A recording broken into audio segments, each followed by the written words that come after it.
Assalamu alaikum. Good evening, everyone. Hope you're doing good.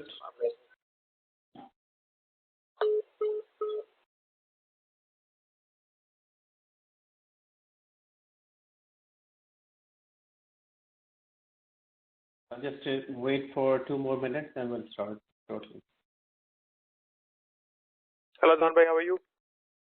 Very good. How are you? Good, sir, good.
Hey, hello, everyone. Let's begin. So today is the 3rd day of this training, and we are moving slow, but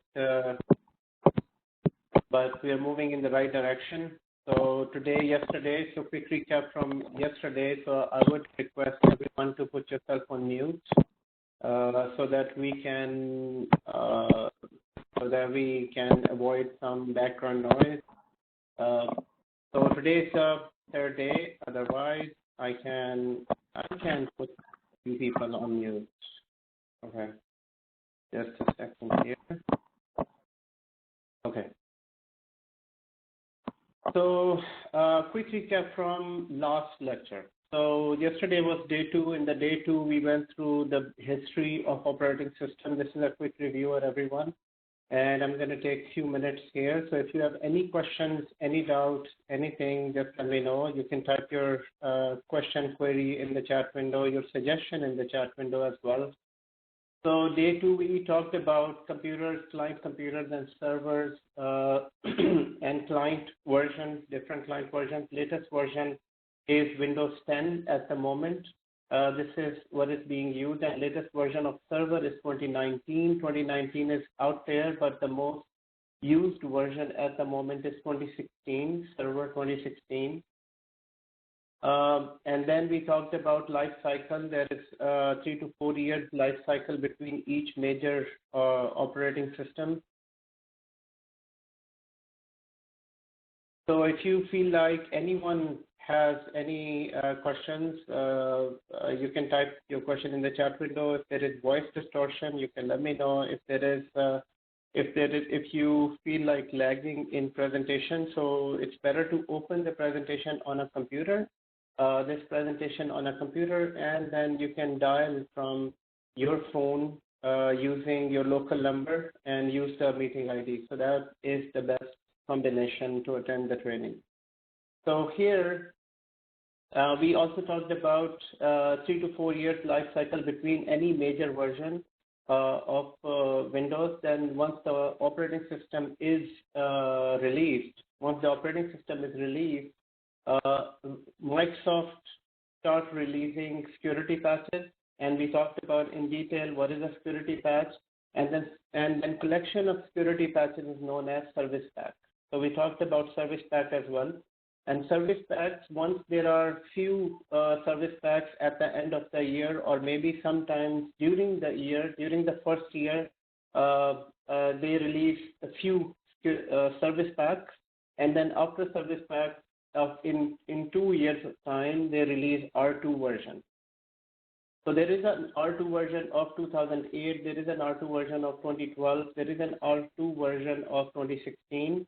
And one thing that we need to remember always is when the R2 version is out, which is in the mid of the next release, which is in the mid of the current release, then we should use the R2 version. And what is the reason? Why do we need to use the R2 version? Because we need to make use of all previous security patches and all previous service packs. So R2, we talked about R2. So we talked about security patches, we talked about service pack, we talked about R2 version, and then we talked a little bit about upgrades. So why companies would move from previous version to a new version? Why can't they just move from any new version? So just like a smartphone, we all have Android or iPhone. Whenever there is a new version of update, so we get just that one update from Android. We get that one update. We get that one message from Android that your phone needs an update, and our phones are updated. But this is not the case this is not the case in terms of servers. Guys, I would request everyone to put yourself on mute. If you have any question, you can unmute yourself and you can ask the question. So in case of servers, we cannot just upgrade. And what is the reason? The reason is to protect the applications. Because there are many applications on the server. That can be affected by a newer version. So most of the time, server upgrade happens after first year of use. So since 2019 is here, 2019 server is the latest one, but companies are not moving to 2019. They will wait for at least Service Pack 1, Service Pack 2, or some companies would completely skip this version. Some companies that are just moved from 2012 to 2016, they won't upgrade to 2019. They will wait for the next version. Why? Because upgrading process is very complex, and upgrading process it goes through a lot of planning, lot of changes. So and since they go through a lot of planning and changes, so for example, in companies like Rogers, companies like mid to large size companies, if they move from 2012 to 2016 or 2008 to 2016, it took them around 1 year to move from 2008 to 2016. So companies won't move to 2019. They will wait for the next version because it takes a lot of planning, it takes a lot of changes, which in turn takes a lot of money for companies to move from previous version to a newer version.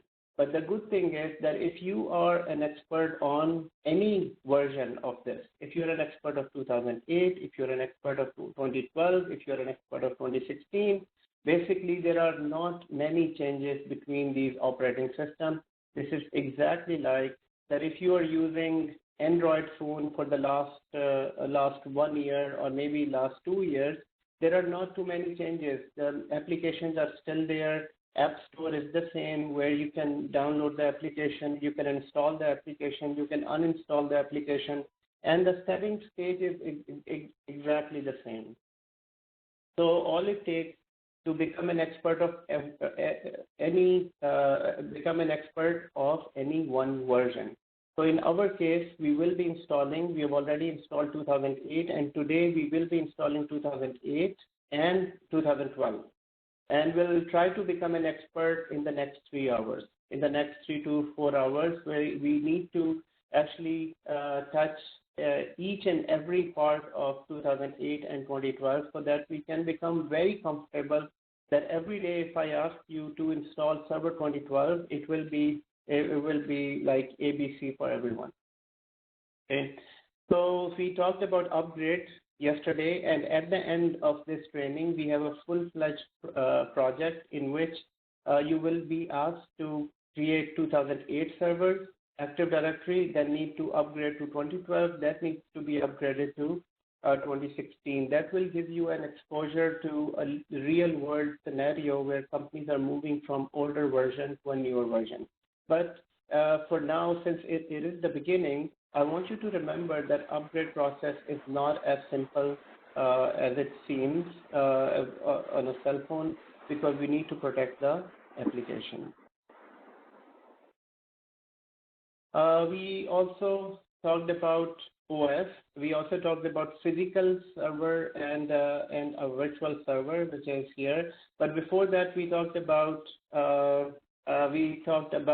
physical server.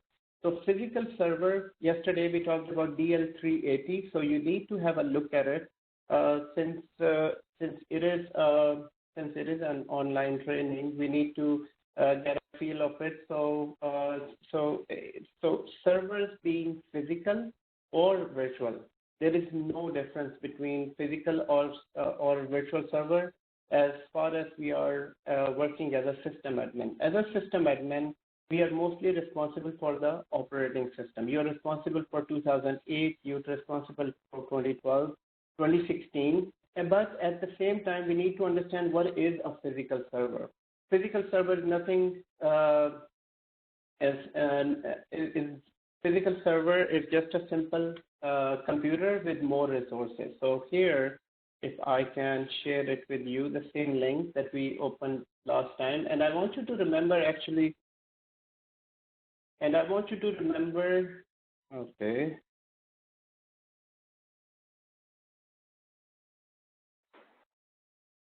Okay. So what I'm gonna do, I'm gonna search again because there is some issue with the link.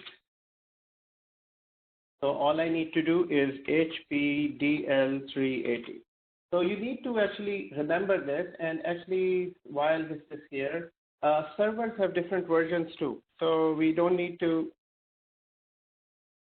So as you can see, server DL380 had generation 5, generation 7, generation 8, generation 9. So basically it got evolved with time. So it started back in generation 1, 2, 3. And what's the difference? The difference is the type of CPUs it had. So in the beginning, so it's exactly like we went through older notebooks to a newer laptops, and then we went into tablets. So the technology changed. So we're talking about server DL380. And the reason I want to show this server to you, that I want you to use this in your, store this in your vocabulary. And when you speak with people, when you speak among yourself, you need to use this reference as that, okay, there is a physical server that we use, which is DL380. So server looks like this. And I want you to store this in your photo memory. This is a physical server. And we talked in detail about this server. We also talked about CPU, Central Processing Unit. So the people who are completely new to IT, so this is for those people. CPU is Central Processing Unit. Wasim asked the question, who can be a virtual client and client? Wasim, the clients for these servers are Windows 10. So when we talk about client is Windows 10, Windows 8, Windows 7, but nowadays it's all Windows 10. So these are clients, and the server is DL380 or any other server or a virtual server. So CPU, we spoke about what is a CPU. It's nothing but a chip. It's nothing but a simple. It's not a simple chip, but it's a chip that can be i3, there can be i5, i7, and i3 we talked about in detail, and I posted this complete document with the whiteboards on within the chat within our WhatsApp group, and also this is available on the Google Drive. So this was day 2. where we talked about that CPU is i3, i5, i7, and i3. These are all physical CPUs, but they have CPUs inside. So to keep the space smaller, they instead of having two large chips inside, what they did, so here just like you see in this motherboard, there are two chips. This is a motherboard of DL380. So this was DL380, and we talked about this, and I hope that some of you have reviewed this document. If not, guys, we need to review this during the week, and whatever we will complete here on day 3. At the end of day 3, I will give you an assignment that we all need to complete. Okay. So again, one more time, if there are any questions, let me know. Feel free. This is a training. I'm open to any type of questions, any type of suggestions. The idea is that we need to get out of this as a team, as a successful participant of this training. A person with a lot of knowledge. So I will be covering everything that is required to actually get into the field of system admin here. So this was day 2, and today we are starting day 3. I'm going to open a new document.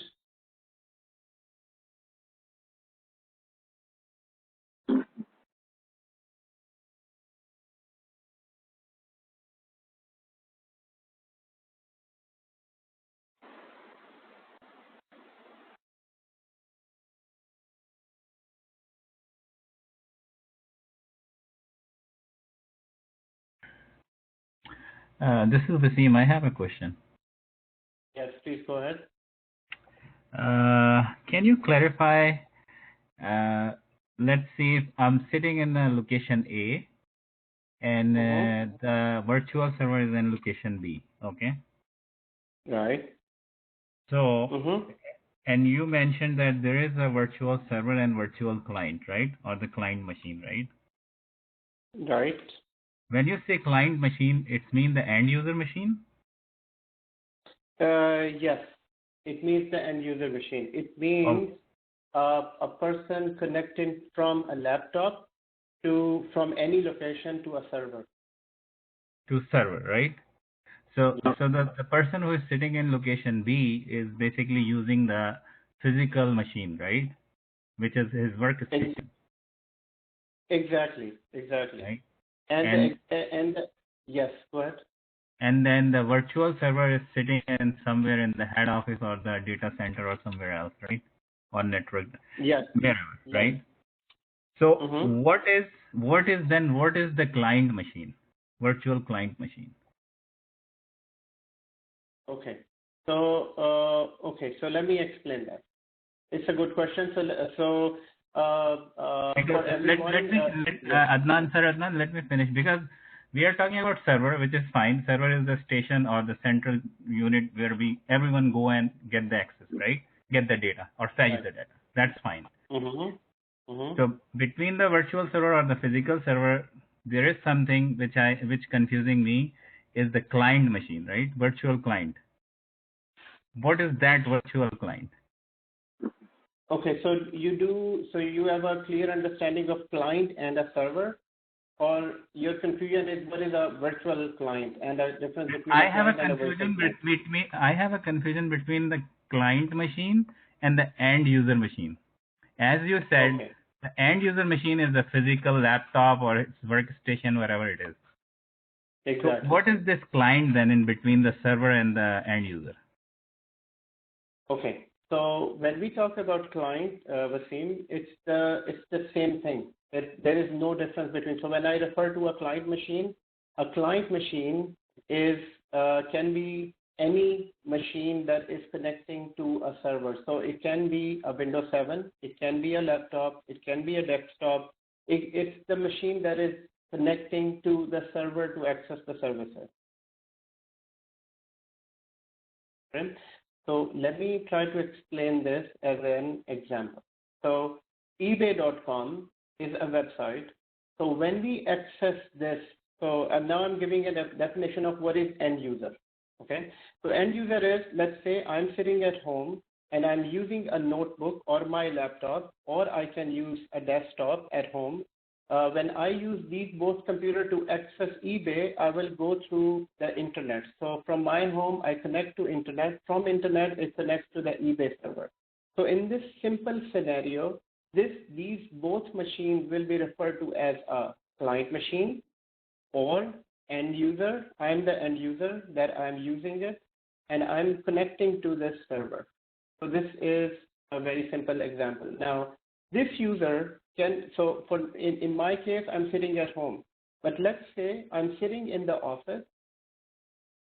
If I am sitting in the office and I'm connected through my notebook, I mean, we all work in offices at one point. So I connect through instead of, so this was home, I connect through internet to this server. So this is end user and client, and to connect to eBay. But in offices, we connect through our local network.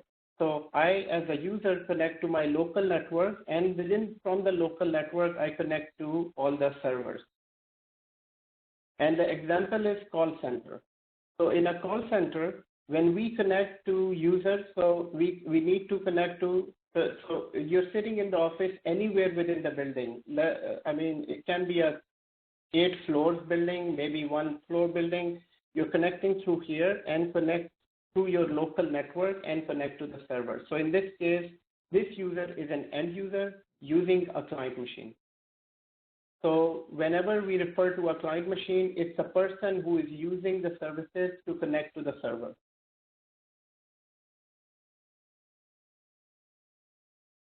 And client machine can be a virtual machine or can be a physical machine. Is that correct? Yes, client machine can be a virtual machine and can be a physical machine, but nowadays, most of the 90% of the client machine are physical machines. At the moment, we are just using, so client machine will, so for now, just keep that in mind that for all of us, that client machine will always be, for now, it is all physical machines. So we are all using physical laptops. Maybe in future, companies like Citrix, and later I will introduce virtual client machines. There might be virtual client machine, but for now, all these client machines are physical client machines, just like you are using this training from your notebook. So it's a physical client machine. So there is no such thing as virtual client machine. Thank you very much. That was my confusion actually. Thank you very much. Excellent, excellent. Very good question. So Syed asked another question, can we explain gateway IP and subnet mask? Yes, I will go through this gateway IP and subnet mask in the second half of this lecture, because we need to, so before that I need to explain a quick, the server and the server installation today. And in the next half of the lecture, I will explain gateway IP and subnet mask when we will be configuring the server. Okay. So guys, today's agenda is basically to work on server installation.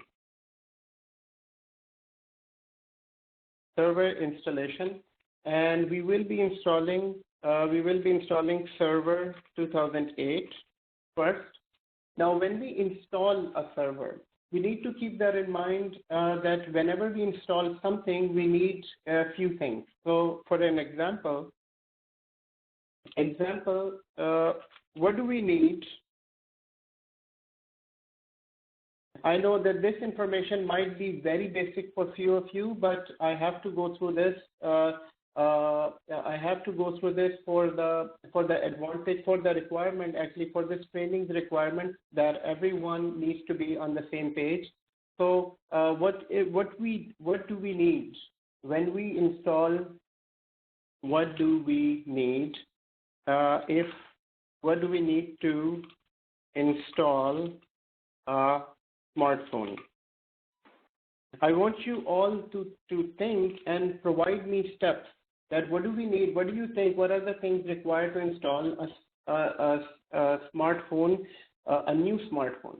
So let's say you went into the market and you bought a new smartphone. What are the things that are required? You can type your answer in the chat window, everyone, or you can type that in your notebook and share a picture. So what are the things, I mean, on a very high level, what is required? So the very first thing that is required is a smartphone itself. So you need a new smartphone, right? Secondly, you need, and so first of all, you need a smartphone. Secondly, what do you need? You need a software. You need a software that to be installed on the smartphone. And the third thing is configuration. Once you configure it, and then last thing is you need to log in. And log in to use the phone. Log in to use the phone.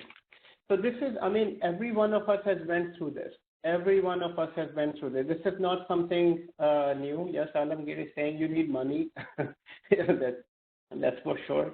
That's for sure. Actually, you can get a free smartphone from Rogers or Bell or your telephone carrier just by getting into a 3-year term. But anyway, yes, you do need money for a smartphone. So guys, I mean, I'm taking this example because this is exactly how we install a server as well. Now let's replace this with the server requirement. So instead of a small phone, we are getting a server. Now in our case, this server can be either virtual or it can be physical. It can be a physical server or a virtual server. Now, what physical server are we referring to? We are referring to DL380. Guys, I want you to remember this number. I want you to remember this number in case of interviews. Because installation of a physical server and a virtual server is not very different. I mentioned this in the yesterday that the complete installation difference between a physical server and a virtual server is maybe, let's say, 10 to 20%, and I'll also provide you instructions for that physical server difference installation. Otherwise, once the physical server and virtual server are running, there is no difference. I mean, when the server is running and you're working on the server, you won't find any difference in usage. Okay. So we have decided to install a server, and the server can be physical or virtual. In our case, we are using a virtual server. And virtual server, from which platform? We are using it from VMware Workstation. We will be installing this on VMware Workstation. Now, in terms of a software for a server, we need an operating system. So operating system, which is short for OS. And OS can be in two forms. OS can be either a CD or it is now ISO. So ISO is just the CD image. It is the CD image. So there is no difference between a CD and an ISO file. The ISO file we all had, the ISO file that Amin Bhai shared with us, and yesterday I uploaded 2016 and 2019 as well. Actually, let me open that link.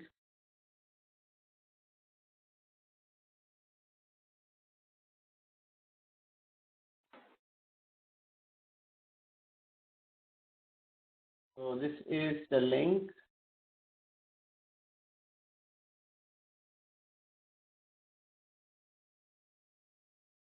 So actually, so Amin Bhai mentioned in the chat group that these are the videos for the training. So these are the videos for the training, but for the ISOs, I think this is this link.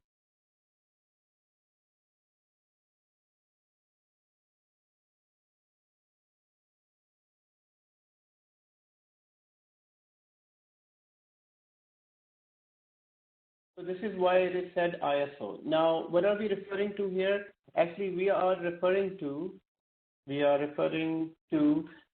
software of the server. So now we have decided that we will install a virtual server, or let's say if you have a physical server. Yesterday we saw that the physical server, how much was it? Yesterday, how much was DL380? DL380 was kind of like 6,000. right? So let's say you have a physical server or a virtual server. Now you need an operating system. So operating system, you can either get it in the form of CD. Nowadays, we don't use CDs because the ISO, the operating system is provided in the form of a file, which is exactly like this. So this is an ISO, or you can say it's a software for Windows 7. This is an ISO for Server 2012. This is an ISO for Server 2019. This is 2019, and the size of this is 5 GB. And this is a CD key for the workstation that you're using. This is workstation, and this is Server 2016 ISO. So we have all of the ISO, which means that this fulfills that we have the software. Now, all we need to do after this, we will complete the installation. So here I'm going to add a step that install the server. So once we install the server, after that we will complete the configuration and then we will log in. So one more time, we will be installing server 2008, and then so first of all we need to select a server. We will build a virtual machine, which is virtual server. So sometimes mostly it is referred to as a machine. Okay, so it's everyone. I can see that there are many people logged in. Guys, please type yes in the chat window if you're present, because it's a quick. You can say it's just for the comfort of the instructor. I need to see that if we are all interactive. Guys, I need an interaction from everyone. I love questions. If you have questions, confusions that we need to fix during this training, anything that I have covered so far on the page. So please do ask. So I have Human, I have Alamgir, I have Wasim, Ashish, I have Naveed, Syed, and Muhammad. Yes. So Ashish asked a question, are we going to be installing the server on a VM? Yes, we will be installing the server on a VM for now. And I will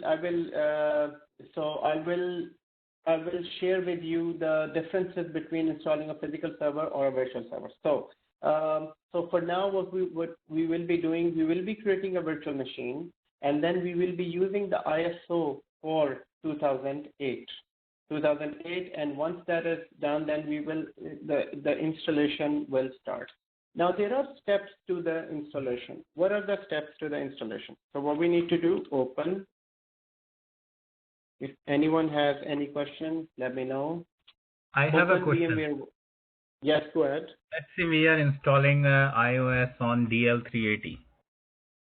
It's a physical server, right? So yeah. Do we have to go in the BIOS and do the boot sequence first? Or like legacy or UEFI or whatever, right? Yes, yes, we do. So can you explain a little bit? Yes. Who is this? Can you give your name, please? This is Wasim. Wasim. So Wasim, yes. So just like I said, there is a difference between the installation of a physical server and a virtual machine. Okay. So let me complete the installation of a virtual machine first, and then I will explain physical server. The reason is I can go through physical server, but that will be too complex for the new people sitting here. No, that's fine. I understand. You carry on. Okay. So I will carry on with the virtual machine because, we need to get that confidence of installing and understanding a server, and then installing a physical server installation is piece of cake. It's not that difficult.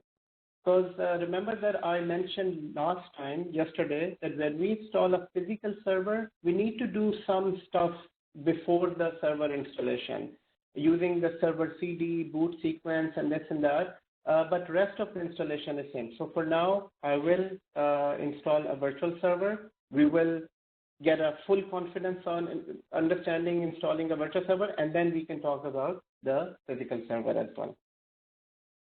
Okay. So here Ashish asked a question, where did we have to create the three users?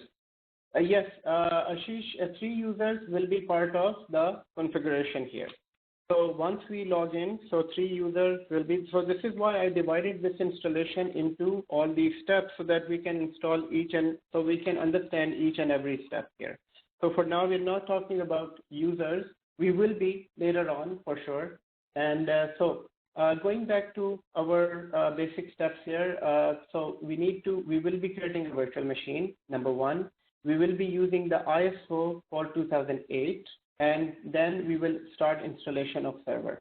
Now, quick steps installation of installing the server is that we need to open VMware Workstation, and then we need to select create a new VM. Once we create a new VM, the very first thing it asks for is the ISO. So it asks for where is the ISO. And I'm sure that since some of you, I mean, all of you, day before yesterday, I mean, last week on the second lecture, which was a bit overwhelming for some of you that are completely new, and it was completely natural, you were able to install servers. So here you are getting some idea since you're already exposed to installation, so some of these steps are already on your fingertips, and there are some confusions as well. So this is why I'm going slow on this so that we can understand everything, and shortly I will start the installation. So during the installation, we will open VMware Workstation, number one. Then we will create a new VM, which is creating a new server. So VM means a new server. And then it asks for where is the ISO. Then we will provide the location of ISO from your computer. So it can be your desk.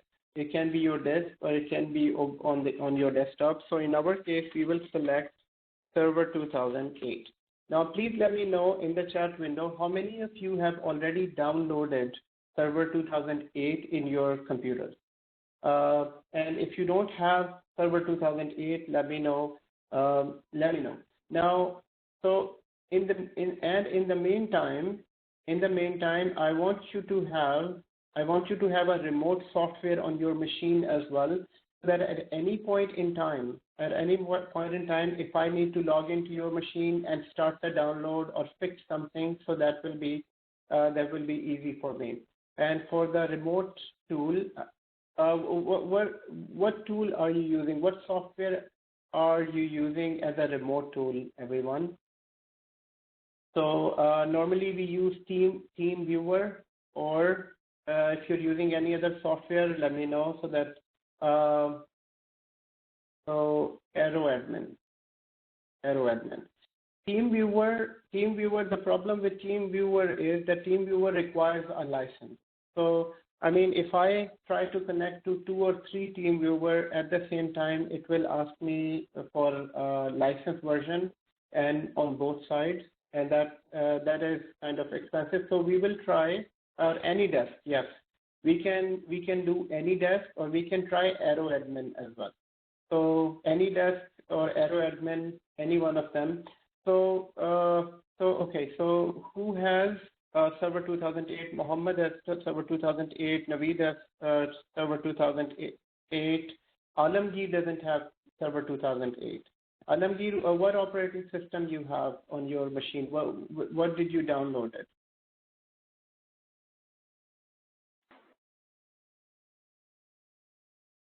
Server 2008. Human has.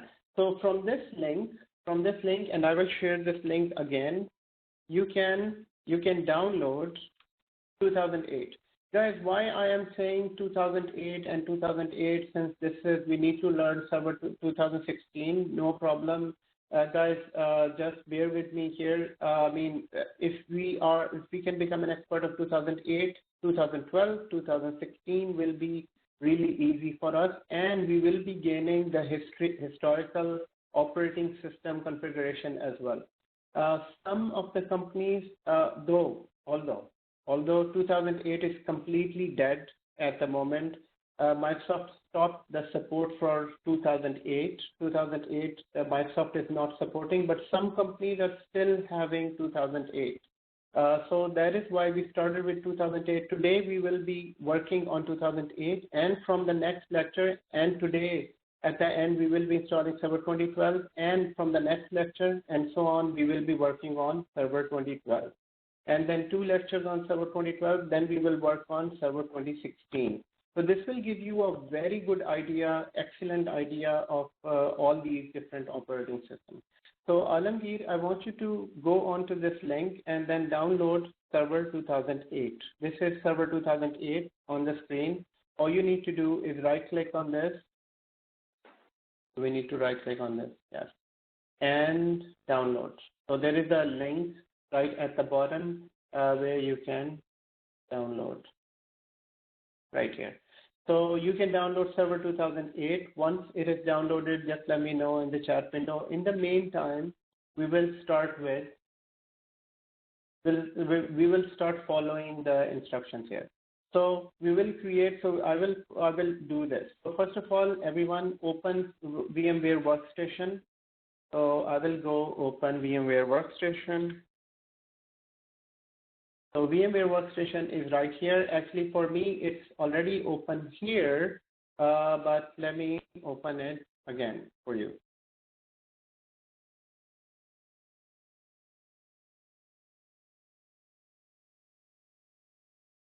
So I'm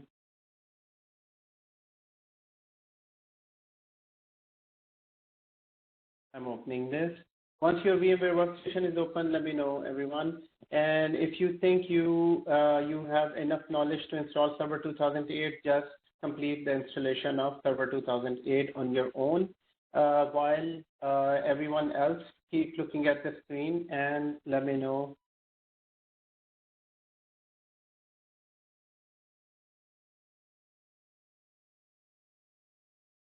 Okay, Ashish just shared some serial keys. Ashish, what are these serial keys for?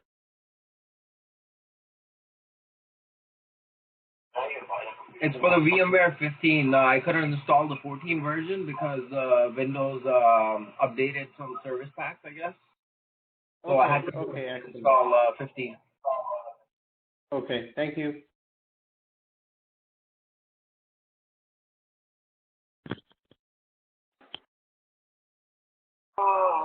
So Adnan bhai, basically we are going to be doing the basically the whole lab right now. That's what we're doing in this class? Yes, so the first 1 hour we will be doing the lab. We will be preparing the server, and then we will be doing the configuration, and then we'll be working on the server, yes.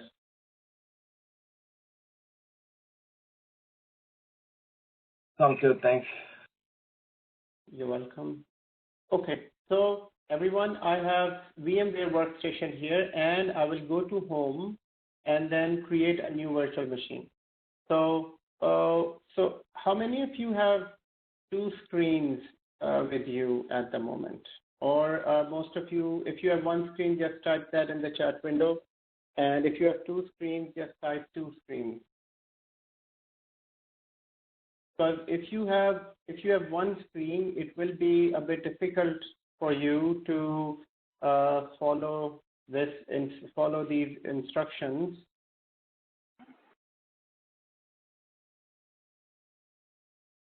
Or the other way is that if you have a tablet or an iPad, you can open the presentation on an iPad and then keep your laptop as a lab for the lab. So that is another suggestion where you can see the lab, or you can, if you're not able to follow me, this session is being recorded. You can go through the video, but if you can follow me, that will be excellent. Okay. So here, I'm just going to Home. I will create a new virtual machine. And it is asking, do I need to go typical or custom? I'll go with the typical install. What is the difference between custom and typical? Custom will ask you more, they will give you more options. It will go into more depth. It will ask you more questions, whereas typical is recommended which will basically select many things for us. So for example, one of the things is that it will ask me during the custom installation that how many CPUs or how much memory and how much disk is required, whereas these decisions it will automatically take.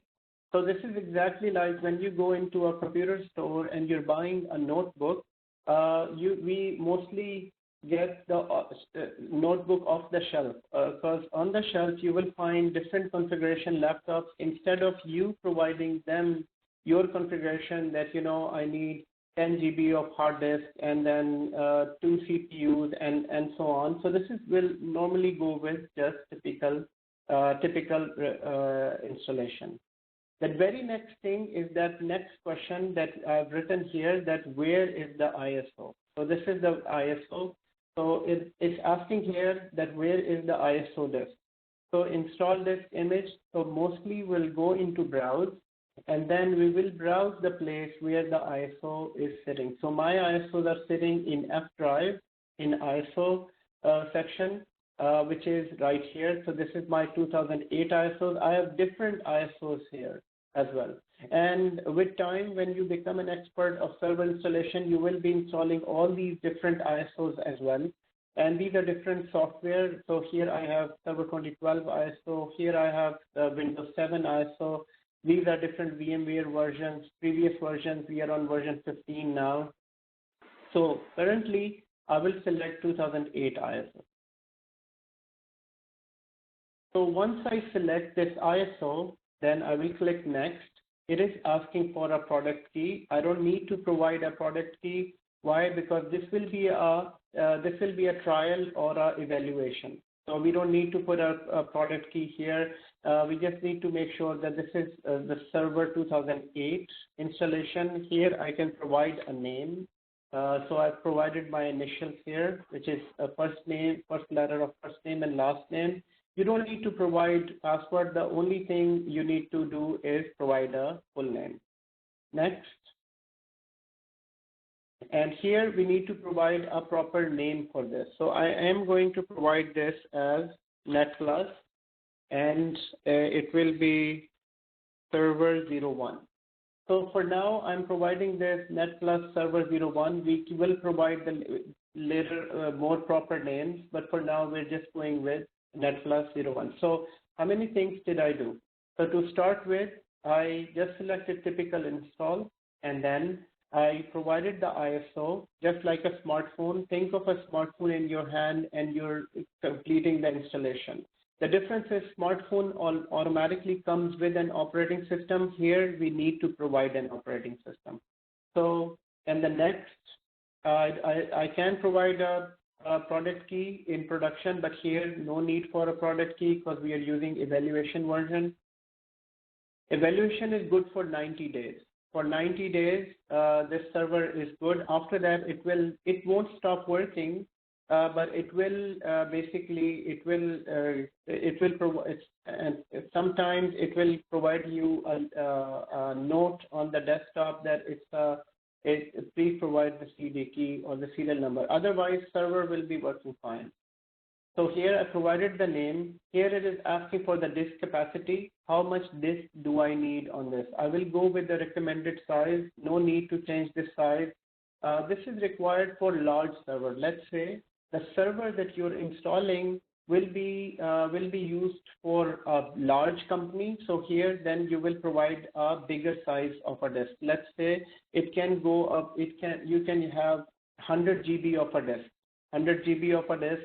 And so for now, I'm just going to go with the default value because this is a test server. This is not something that will be heavily used at the moment. So I'm going to go with this size. Here it is asking that should it be stored in a single file or a multiple file. So since it is a virtual machine, it can be stored in a single file or smaller files. I'll just keep it as is. I won't go with the single file. And your question might be, what's the difference? What will be the difference if I select this option?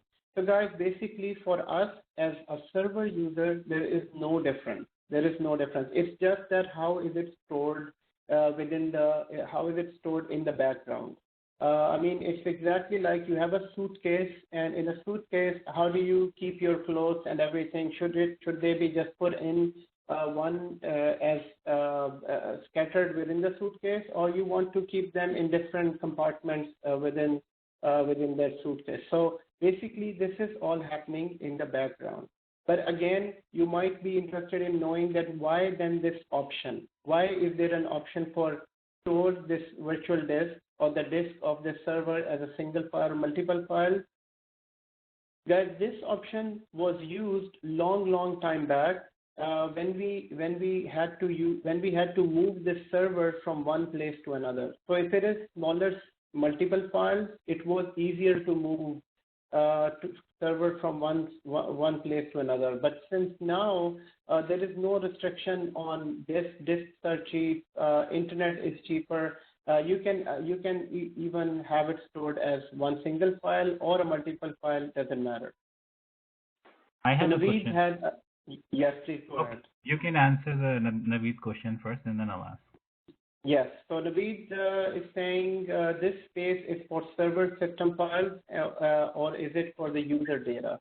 So Naveed, yes, this is for system files. This is not for user data. For user data, we can add a disk later on. So this is a system file. Good question.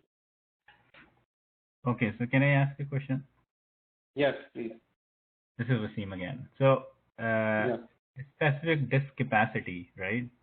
So do we have to select the disk capacity based on the applications we are installing in the server? I know it's a virtual, so you can exceed as much as you want, but there should be some parameters to select the disk capacity, right? Yes. So how we evaluate that? Right. So your question is basically what is the recommended size of a server, or what is the recommended disk, right? So for that we can basically follow Microsoft documentation. So normally it is, let's say if I go with server 2012 recommended C drive size. Okay. So here it's saying minimum 32 GB, but that changes for different type of scenarios. So minimum for the server installation is 32 GB here. They're saying a computer with 16 GB of RAM. Okay. So there are different sizes that companies go for. So I'll give you an example. Like 5-6 years back, we used to keep this as a 10 GB for the C drive. Okay, but now the recommended size in all companies is to keep 100 GB for server 2016, because the newer server they use more space, so this is why we need to keep 100 GB. So nowadays, if you ask me what is the recommended size of this disk for the server, it's 100 GB. We use it in production.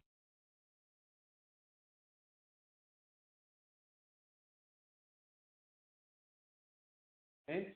So Naveed has another question. Since this is a learning environment, so that why you have to use this 40 GB, but normally in actual environment, how much would it be normal space where the system admin can use? Yes. So as a system admin, we use, yes, so you said I actually answered that. So yes, it is 100 GB in the production environment. Okay, so I'm going to go with 40 GB for now on this one. And so it's a 40 GB, and here it's providing this, now the summary of what we have selected. The name of the server is this, the location of the server is this on the C drive on the server. The version of virtual machine is 15.x, since this is the version of VMware Workstation that I'm using. Operating system is 2008. Disk is 40 GB split. It can be one disk or a multiple disk here. And then memory is 2 GB. Now, remember from the last lecture, what is a memory? What is a memory in the server? can anyone answer this question? What example did we use yesterday? You can unmute and answer this question. Yes. So Muhammad says, yes, go ahead. Okay, Adnan, this is Naveed here, and it was explained that waiting area for information to process. Excellent, excellent. So memory is that waiting area for the information to be processed. And we do realize, and Muhammad provided the same answer. Thank you, Muhammad and Naveed. And we do realize that memory is a very important component of a server. It's a very important. Now, if this waiting area is small, then it can affect the whole server performance. Even if you have bought if you have spent like 20,000, 20 grand on the server, but you have less memory, the server will still be slow. So the server performance is a combination of CPU, how fast your CPU is, and the memory. So always remember this. So I'm going to finish this, and as soon as I finish, just like a smartphone, it will start so here it will start the installation. In a smartphone, they already provide us with the hardware and software. So on a smartphone, when you buy a new smartphone, we start from a configuration part. But on a server, we start right from the beginning. We create a server, we create a virtual machine, and then we provide the ISO and complete the installation. So Wasim is asking a question: what is the difference between the CPU and the RAM? So CPU, you can take it as an engine that drives, that process everything, and RAM is the place that has no intelligence. RAM is just a queue. So RAM and memory is exactly the same thing. So CPU is the processing. If we go back to our yesterday's screenshot, it's a good thing that I think Muhammad mentioned that we should document in this manner, and it's right here. So the reason I'm asking, this is Wasim again. The reason I'm asking this question is you mentioned memory, so we can call it RAM as well, right? Exactly. Right. Yeah, that's why I asked you the question. But I know the difference between CPU and the memory, but I was just a bit confused. That's why I asked you. Okay. Very why good. We are not calling it RAM, or why we are only calling memory. Okay. Thanks. Okay. So Adnan, I have a question over here actually. Yes. Go ahead. Okay. So this is Mohammed. So there is a two thing. It's RAM and ROM. So what's that? I mean, what is ROM actually? ROM, and so I understand the RAM, but what is ROM actually? Yes. So I was about to explain this. Very good. So guys, there in servers. So let me actually go back to the whiteboard here and first explain. Then I will write that in the document. So memory. So yesterday we spoke about two very important parts of a server: a CPU and a memory. So CPU is that central processing unit where everything is processed. So CPU is basically the brain of your computer. It's the brain of your server, and it depends on how fast your CPU is. So we remember that it was i3, it was i5, it was i7. So this is the faster brain. This is smaller. And i3 is the smallest brain, and that's why the prices are different. Whereas it comes to the memory is of two types. Memory, the first type is known as ROM, and the second type is known as RAM. Now, ROM and RAM ROM is basically the read-only memory. So it's a read-only memory. So it is read-only memory, and RAM is random access memory.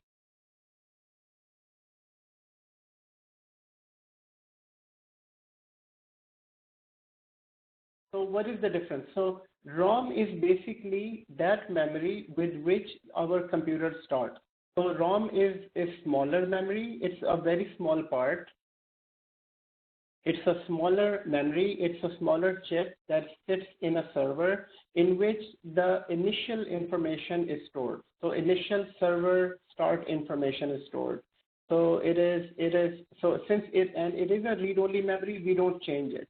And it's a read-only memory. It's that place where this information is required to start a server. So this is start a server. So this is that information. So, and what type of information is this? I mean, since it is a machine, a computer or a server is a machine, so when you provide a power, or switch on the power on a server, then it has to do some steps. It has to run through, it has to understand that there is a CPU inside, there is a RAM inside. It checks the CPU, if the CPU is working, it checks the memory, it checks the main board, and it checks all that. And all that information is basically part of ROM. And nowadays, even in the cars, in most of the cars, after like all of the computerized cars, when you start the car, it checks all the sensors. So how does a car know that which sensors needs to be checked when starting a car? So it checks the air in the wheel and the other sensors and all of the important sensors, the heat sensors and then other sensors. So that all information is stored in the ROM. And ROM mostly we don't change. And ROM, the other name of the ROM is BIOS. This is where our BIOS. So this information is all stored. Now, in a very simple terms, we need to understand that ROM is the place which is built by the server, the manufacturer, and this information is required as soon as the server is powered on. With the help of information sitting in ROM, the server starts. And it stops where? It stops before the operating system. So this is where the ROM ends, and ROM is required to start the server. Whereas RAM is the memory which helps the CPU with all other programs. So let's say the server you've started, you powered on, it checks all of the basics, and now the server is ready to be ready with the operating system. So it will stop at the point where it will ask the OS to take over. So after the server is started, OS will take over. So that's the difference between ROM and RAM. Now, why normally we don't talk about ROM? Because ROM is basically that memory that starts the server, that is already there, that we don't change, that will always be there. But RAM is the memory. RAM is the memory which starts, which basically helps the CPU. So RAM is the memory which is now sits within the input and output. So now all information will go into the RAM, and from here it will be sent to the CPU. Now the other important thing about the RAM, we need to remember that every time we shut down a server, RAM becomes empty. So RAM is only used when the server is working. So as soon as you shut down a server, RAM becomes empty. Next time when you start the server, it again starts helping the CPU. So ROM is very small memory. Always remember, ROM stands for read-only memory. It has the startup information. And most of the time, we don't troubleshoot ROM because this is made by manufacturer. And RAM is the memory that helps the CPU. That's the waiting area. That's where we have that flexibility where we can increase RAM or decrease RAM. And this is exactly the reason why here we don't have any option for the ROM. Okay, I'm getting some error here. Let me see what's the error. Okay. So, I mean, on the same topic, ROM and RAM, here it is only providing me option for a memory. It's only why is it not providing me an option for ROM? Because ROM is already selected, ROM is, it's already expected to be there to start the server. Here we have, and in all servers, in everywhere, it will ask for us, it will let us work on the RAM part of the memory. Okay, So Naveed asked a question, please tell us about the cache and following cache. Okay. So now the third type of memory, which is most recent advancement. I mean, from the start of the computer history, from the long time back, it was just ROM and RAM.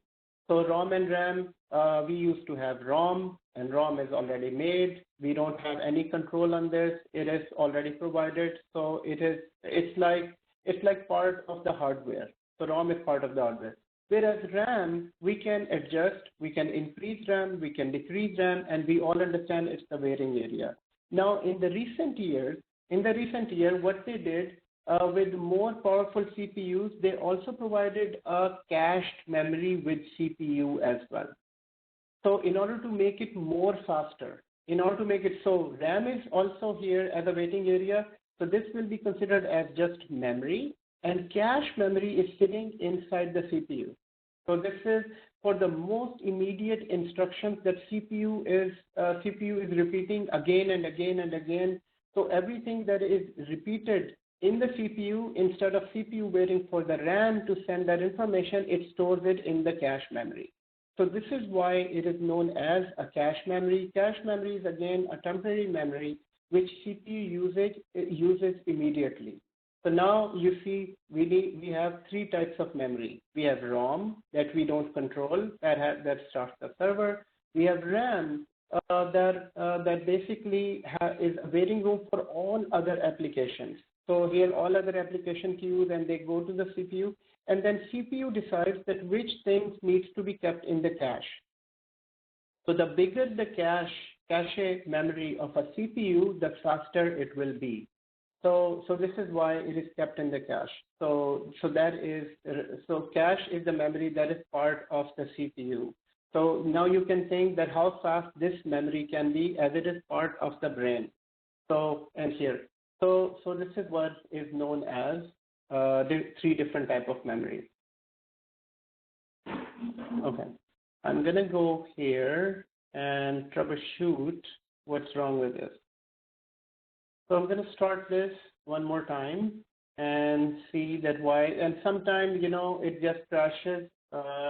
Not always, but sometimes it does. And even if it crashed, don't worry. Just try again. And here it's saying boot missing. Okay. So which means that this one simply means that something wrong with my ISO. So I'm going to go out. And we all know that once the mouse is stuck inside and your mouse is not moving, then we use Control-Alt on the keyboard to get the mouse back. So it's inside. To get it outside, we can use Control-Alt. And I'm going to stop this server. Let me know in the chat window how many of your Server 2008 is ready. So I'm going to go here. Now remember, that I can change. Naveed is saying it is installed. Thank you, Naveed. So here I can go to CD. So let's say if my boot CD or ISO is not working, Human is saying it's installed.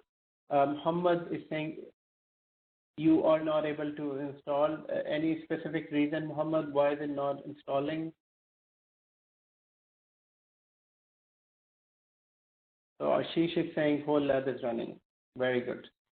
So Ashish, by saying whole lab is running, meaning your IP addresses and pinging, everything is fine between the servers? Okay, wow, that's great. So your whole lab is 2008 or 2012?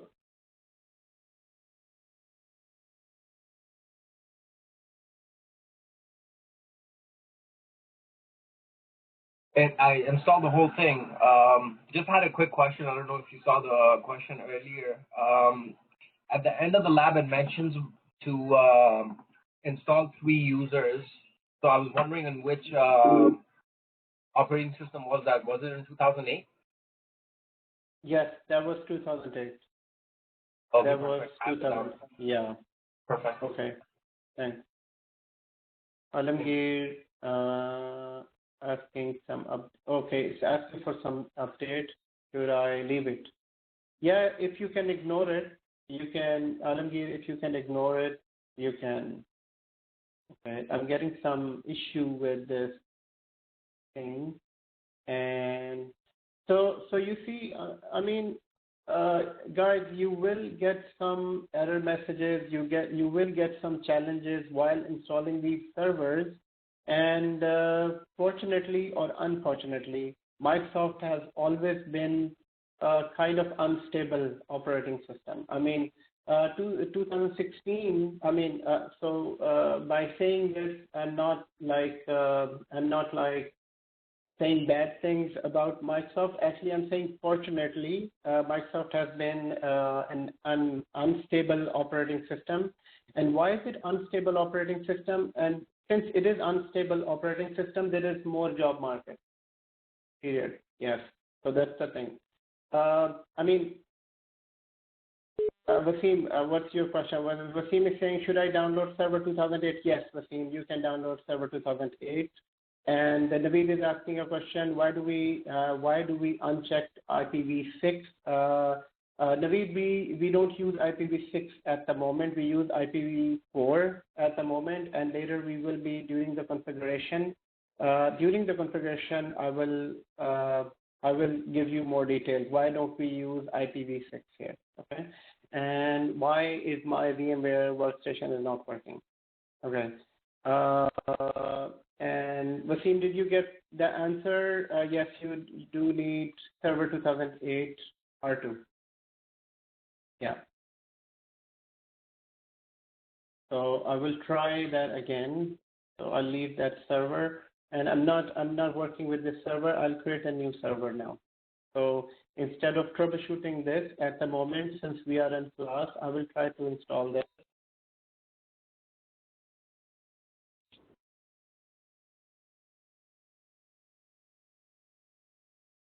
Probably I might need to restart my computer because it's been a while. I think these laptops, they just keep on working day and night, and we don't restart. So I think last time my laptop was restarted maybe a long time back.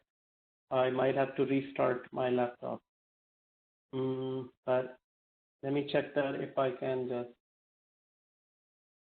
do it without restarting. No.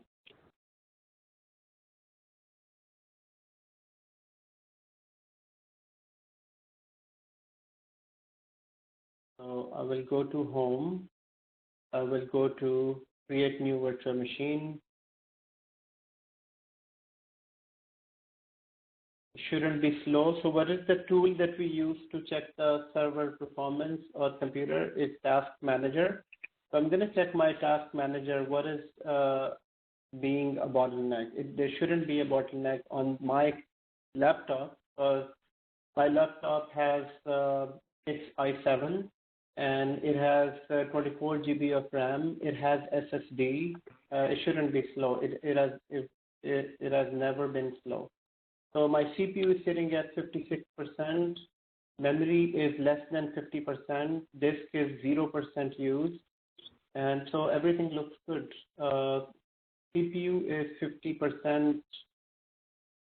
Gives some concern because I think it's the Chrome that is taking the memory. So I'll again start with 2008. Let's see if I can this time. I'll just go with.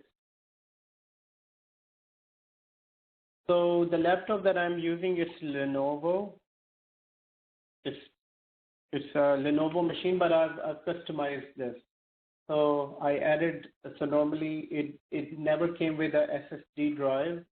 With all these labs, in order to make it faster, you must have SSD drive. So if you have an SSD drive, that will definitely drastically change your laptop speed. So, and it came with 8 GB of RAM, so I just added another 20 GB. So it is enough. 24 GB. I have total 24 GB of memory.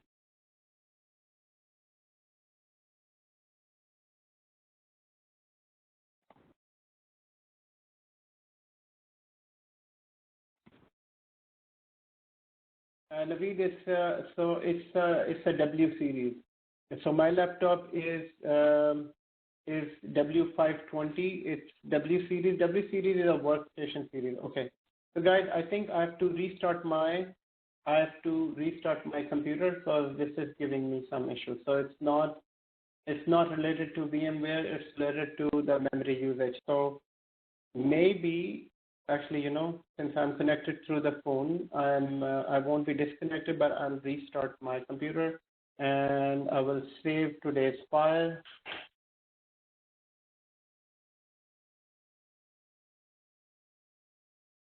So before saving this, we discussed about so since this will be, we discussed about CPU and memory. So CPU, we talked about memory.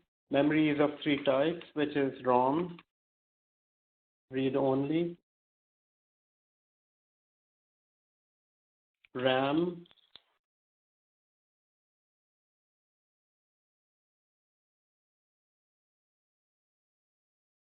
and we also talked about cache.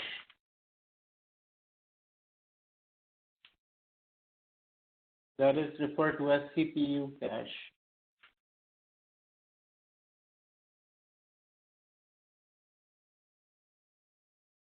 It has server startup information,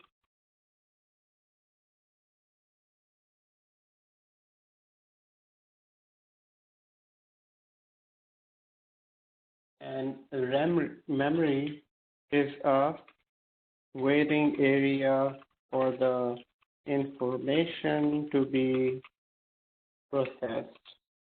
And one more thing about RAM is when we shut down a server or a computer or a server or a client machine, the RAM will be empty. The RAM will be empty. Cache is the immediately used memory in the CPU. It's the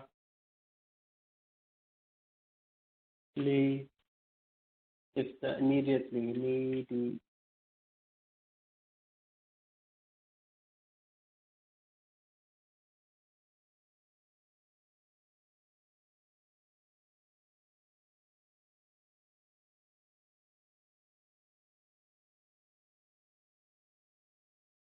in the CPU.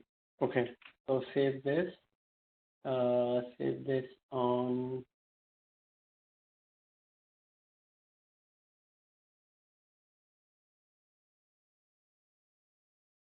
I definitely have to restart this. Any question, anyone? So, hi sir, this is Alamgir. Yes. Yes sir, I just installed it. So it's just like a window server, right?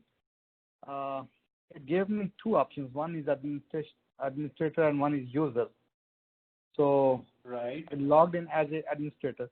So actually I never used this one before. So I was working on 2012. It's totally different, right? So it is different, yes. So it's just like a Windows server, right? It is a Windows server, yes. Okay, because that one is little different, 2012. So I was thinking maybe I was like installing something. No, excellent. So this is the reason why I wanted you to install Server 2008, because I want you all of you to get a feel of older server as well. So 2008 is considered as an old server. So and there is look and feel just like different. Windows 7, sir, right? It's kind of Windows 7, right? Yes. Exactly. It is like older operating system and newer operating systems are different. So guys, you will see a blank screen now because I'm restarting my laptop. And so I will be restarting my laptop. So any question, anyone? It's a good question. Yes, older operating system is like XP, like Windows 7, older. And newer operating systems starting from Server 2012 are like Windows 10. But if you're used to Windows 10, then you won't feel much difference between Windows 10 and a server.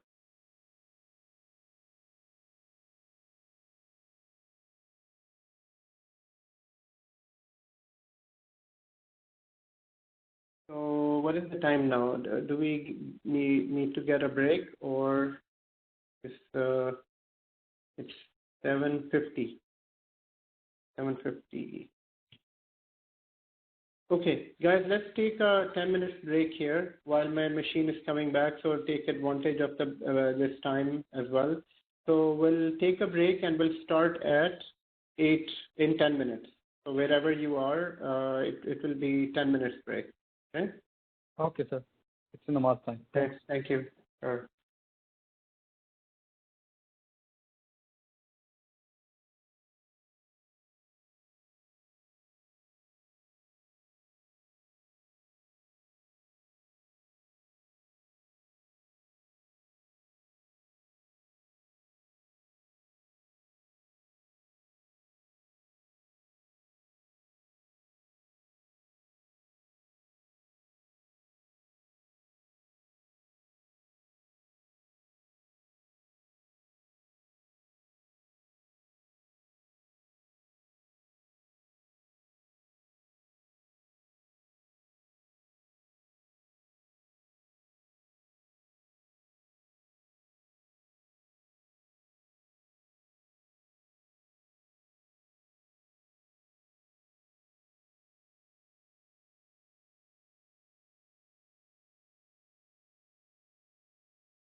Hello, welcome back after the break, everyone. I hope you're seeing my screen. Faisal, you have a question. You're on the login screen, and what do you need to do next? So yes, Steph answered the question. You need to press Control Alt Delete. Faisal, if you're looking at the screen, right here, if you're following the mouse, right here there are three. This button. If you press this button, then it will ask you. Then it will give you a login screen. Then you need to log in. So, or otherwise, you can also basically actually okay. Okay, good. Are you able to hear me, everyone? If you're present after the break, just type yes in the chat window. Yes, sir, we can.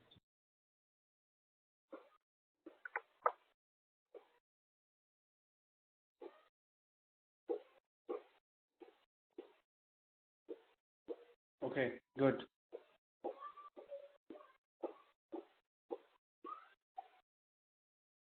Okay. So guys, I'm getting this error message on 2008 server, and this message, actually I haven't checked it before. It's saying not enough space on my disk. So the disk where I'm keeping this, where I'm storing this, which is probably the C drive, here it is showing me the C drive is full. So if I go to my C drive, and which is right here, I will open the Explorer, go to this PC.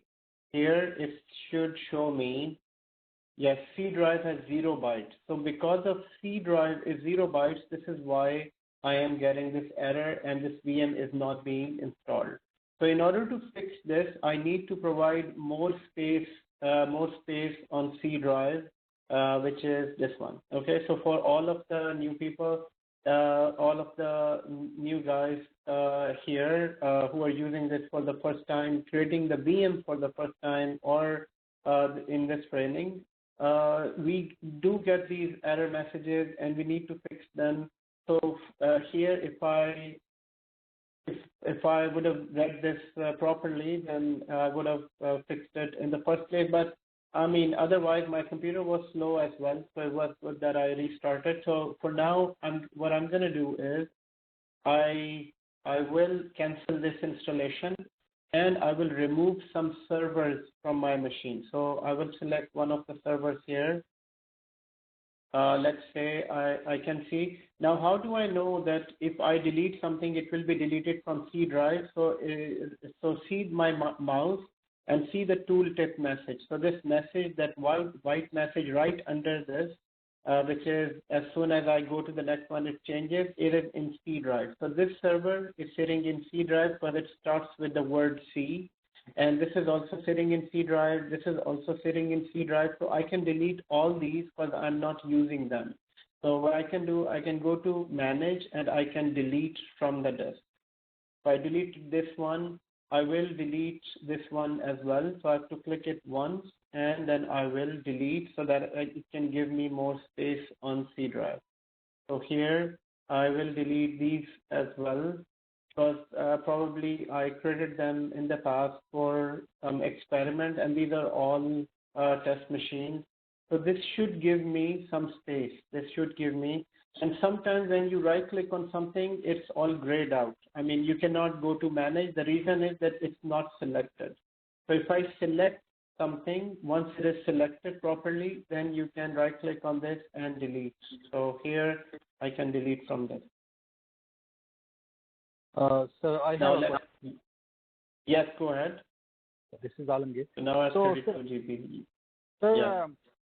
Is it possible to make like a new volume and download there or no? So you're saying, is it possible to install the VM in another drive? Yes, like in new volume, if you just create drive.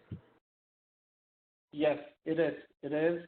Okay, let me just delete this so that I can answer this question. Okay. Yeah. So let me start this. So the question is that is it possible to store the VM? So I mean, I'll actually have to, because this message, everyone, this message is because the installation was interrupted in the middle. Since the installation was interrupted in the middle, it is giving this message. So I will completely stop this, delete this, and recreate this. So here I will delete this and recreate this. And Wasim, I'll answer your question. Just give me a moment here, and so that I can start the installation and we can. So I'll create now. And in the meantime, if I see my C drive, this is the C drive, and now it has 32 GB. 32 GB space, 32 GB. So I think this should work. So I'm gonna just do the same thing here. So, so to answer your question, Wasim, you asked that if it is possible to store this in a different place. Yes, it is possible to store this in a different place. So look at this wizard here. So this wizard is saying create a new virtual machine. I will provide the ISO, the software, click next, and here we need to provide the product key, but in our case, we're not providing anything. We can click next and ignore the warning. The warning was about that you're installing the server without a product key and it will expire. So that was the warning. We just ignored it because it's a test machine. And here I will provide the name, and this is where you can change the volume. This is where you can change the location. Instead of C drive, you can install this in another drive. For example, if I can see that there is not much space on D, but there is space on F drive, or there is space on E drive here. But in your case, in your computer, you might have C drive or D drive. But in case if you need to change, you just need to change it right from here. I can just change it to D, and then it will store in a different volume. I think that was your question. If it is not, then let me know. I can also provide you more details on this. So here I will say this is server 01, and hopefully this will complete the installation this time. So I'm going to install. So Naveed is asking a question in vSphere. To delete a VM, this is the same process. It's exactly the same process. It's just the console is different. So for everyone, vSphere, remember vSphere we talked about, vSphere is an enterprise version of virtualization. In vSphere, and since I've worked on vSphere right from the first version to the latest version, and I provide training too, I can tell you that yes, this is exactly the same way. We just need to shut down the machine, right-click on the machine, and delete. You just delete it from there. But remember that vSphere is an enterprise production version. We don't delete VMs from the production environment unless it is absolutely required. So yes, but the process is exactly the same. So right here, I can free up some more space here. I can see that this is on H drive. This one is on C drive. I can delete this one and this one to make more space. Sir, I have a question. This is Mohammed. Yes, go ahead. Yes. Okay, I install everything. It says press Control Alt Delete to log on. When I do this thing, it gives me like a screen which is like central screen, log, change your password. Let me take me over there. So I've just stopped not doing anything. So is there any specific advice? Okay. Yes, because yeah, it will ask you for to set up the password and do some configuration, and I am supposed to show you all the steps. I'm just waiting for my machine to complete the install. So if you want, you can share with me your TeamViewer ID, and then we'll do the configuration on your machine while my machine is being installed. Okay? Perfect, sir. I'm just forwarding you. Okay, just provide me your TeamViewer ID.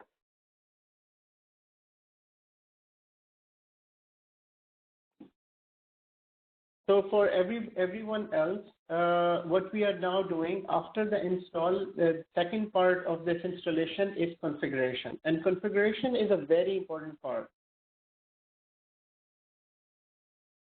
Sayed is saying, can you hear me?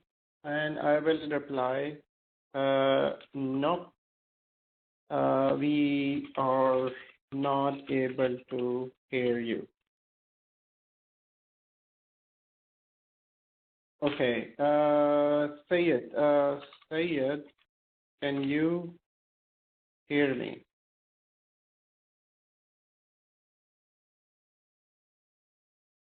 Okay, good. Sayed is saying he can hear me. Or let me ask him, are you dialing from cell phone? Okay, Muhammad, I will use this ID and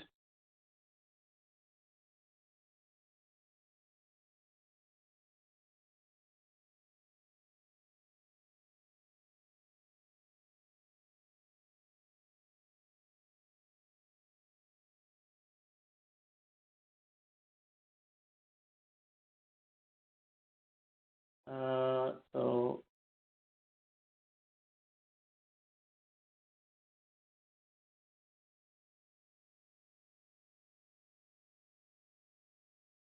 let me provide him with the phone number.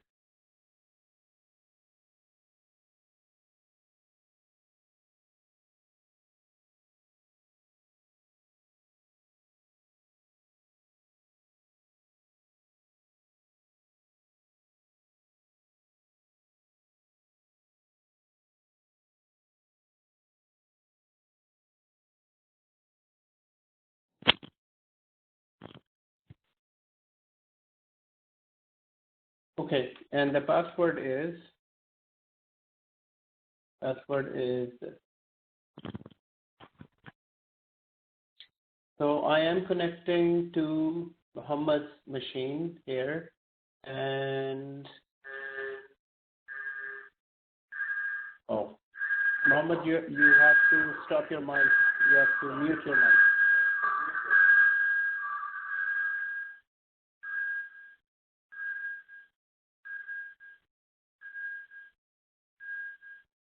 Hello. Okay, I have to mute my computer's mic.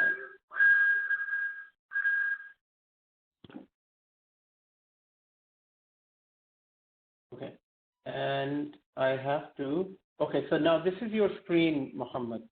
Muhammad, are you able to hear me? This is my TeamViewer ID already muted. Okay, hold on. Guys, just give me a moment here. Let me fix Sayed's issue.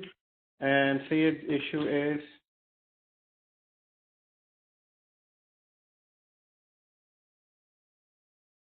Amin Bhai, are you online? Yes, Adnan Bhai. Amin Bhai, can you speak with Sayed, because I think he's not able to kind of hear our conversation. So maybe he needs to dial in from his phone. He's using his computer. Okay. Can you coordinate with him, please? Sure, I'll do that. Okay, thank you. So everyone, Muhammad, I'll minimize this window. Muhammad, I'll minimize this window, and we will work on your server. Okay. So first of all, before even going there, everyone, we are on the second section now. The second section is hold on. The second section is the configuration. Since now we know how to install a server, the second part of this is that we need to basically complete the configuration. Now the configuration part, which is this part here, so which is this part. So configuration, within the configuration, the very few things that we need to do. So for example, if we are logged in, so here I'm going to say once the install is completed, we need to log in. We need to log in and start from the initial screen.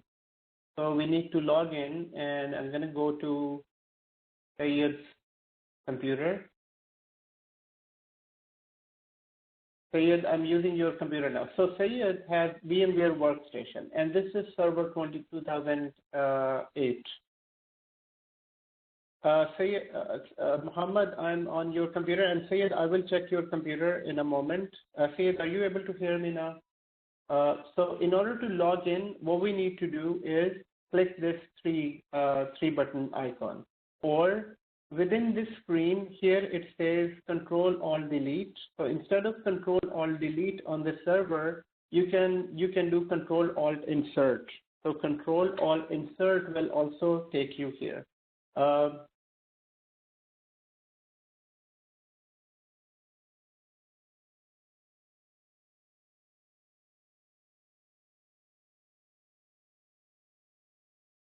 Okay, so in here, what we need to do, we need to log in with administrator.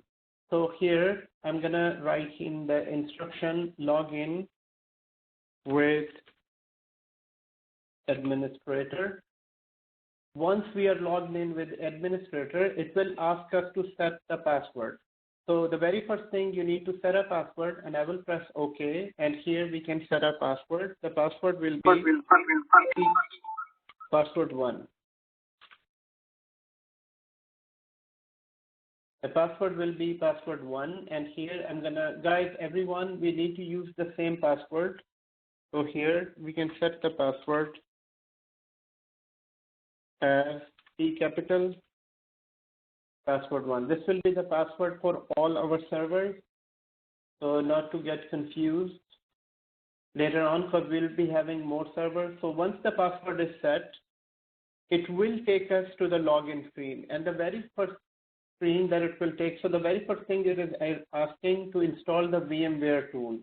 Now VMware Tools will make this server faster. So VMware Tool, it is important to install VMware Tools, because without, you can go ahead, you can cancel this as well. I mean, it's up to you. You can cancel this, but recommended is that we must install VMware Tools. But let's say in the beginning you have canceled it and you never installed VMware Tools. Then what happens is that this machine will be a bit slower. Because what happens is VMware Tools, which is a VMware Tools for VMware Workstation, this will make this machine faster. Now let's say if you have canceled this, then you can always go to VM, and then here you can reinstall VMware Tools. So here it's saying install VMware Tools. Actually, it is right here. I can go to computer, and it's not here. Okay, and here it's saying reinstall VMware Tools. So for this one, since I canceled it, okay, it means that it is already installed on this one. So if this is grayed out, it means it is already installed in the beginning, because this newer version of Workstation 15 will automatically install the VMware Tools. So VMware Tools are installed, the server is ready. The very first window it takes us is known as Initial Configuration Task screen. So here I will write here. So here, make sure VMware Tools are installed. Make sure, and how do you check? You need to go to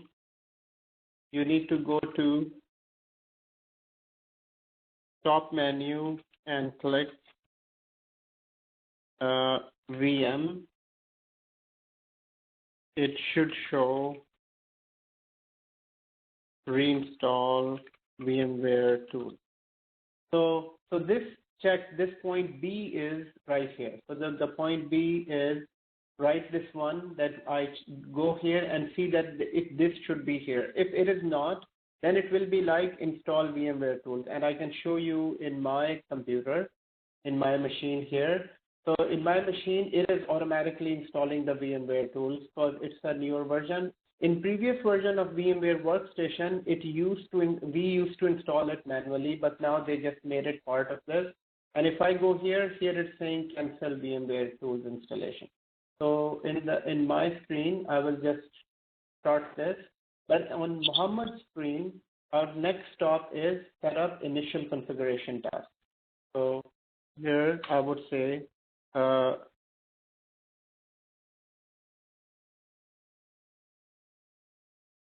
Initial configuration. Now, on initial configuration tab, this is the place. This is basically the place where we set up our server. I mean, this is exactly like when you buy a new smartphone and you have an Android phone, and the very first time when you open it, it will ask you to set up few things.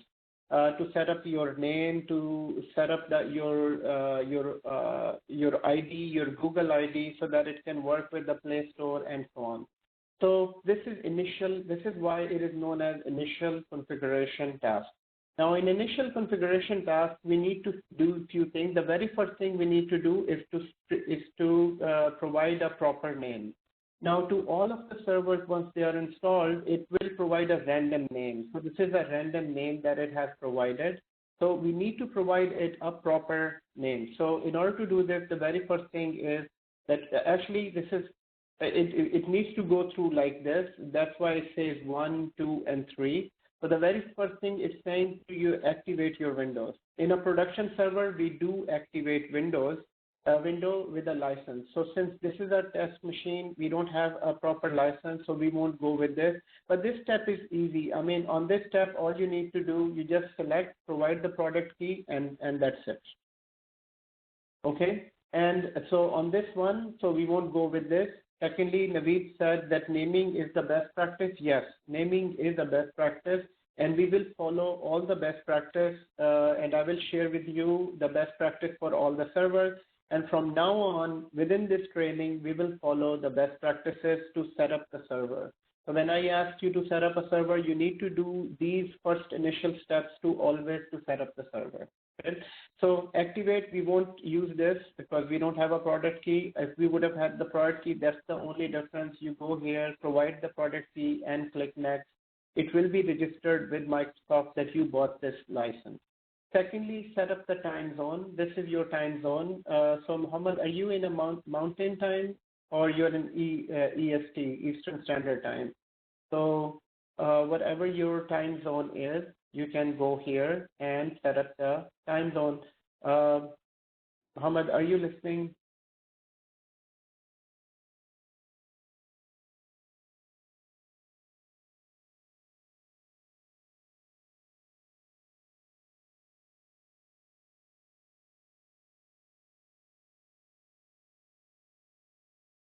So let me ask Muhammad if he's able to listen. Muhammad. Okay, there was.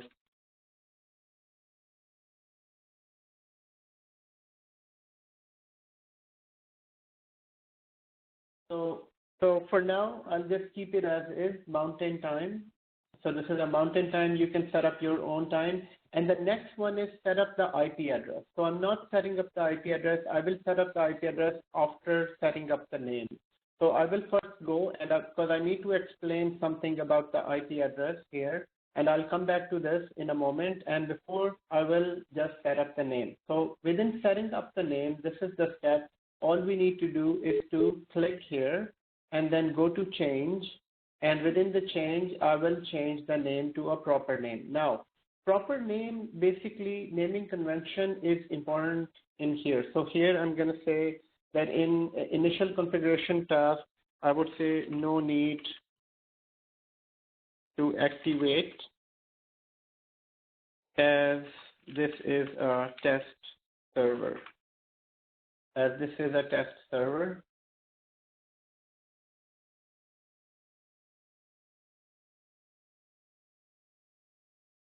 So everyone, please type yes in the chat window if you're available. I mean, I just need to know that how many of you are what part of the lab. Excellent. Sayed, you're able to hear us now, so you can unmute and ask a question anytime. I guess you were trying to ask something before. Naveed is here, Alamgir is here, Human is here, Wasim is here. And Muhammad, whose machine I'm working on, is not here.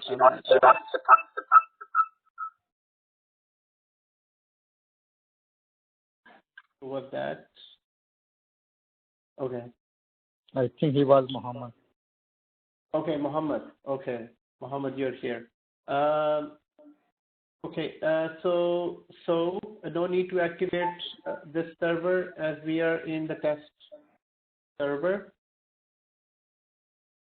And secondly, we set up the time zone.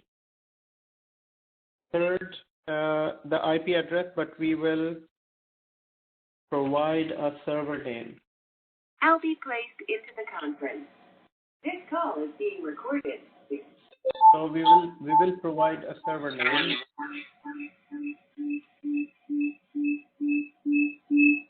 You can use your whoever just joined in.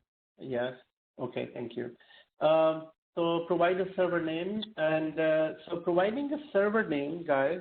Server name. All companies follow naming conventions. All companies follow naming conventions.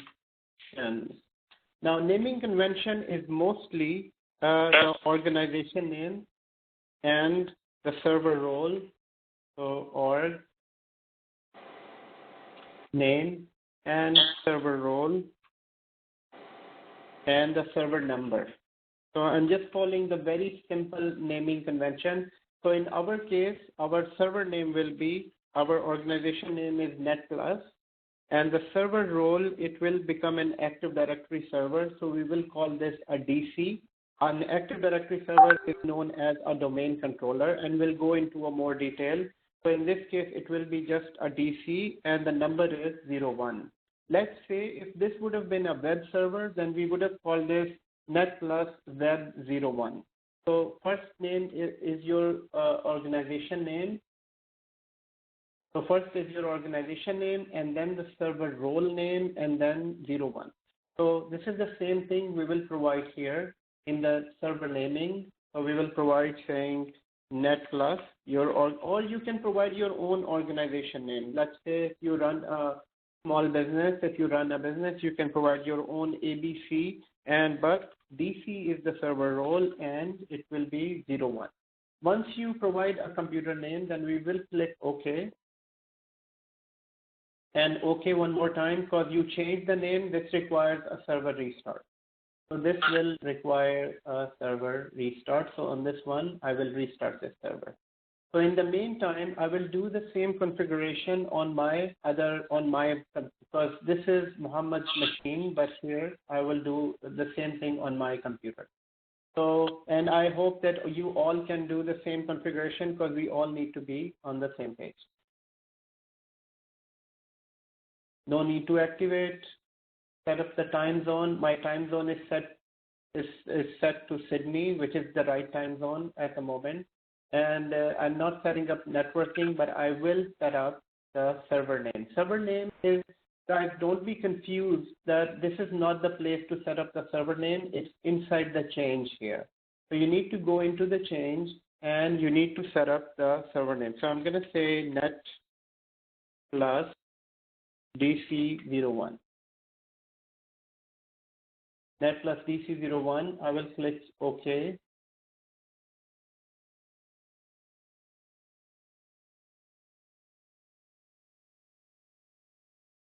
And press OK again. So in this case, it is just restarting.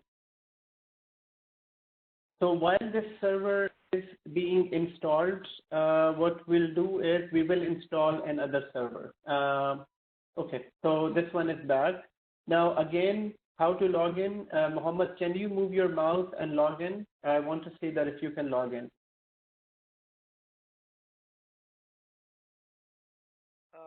So where I have to move?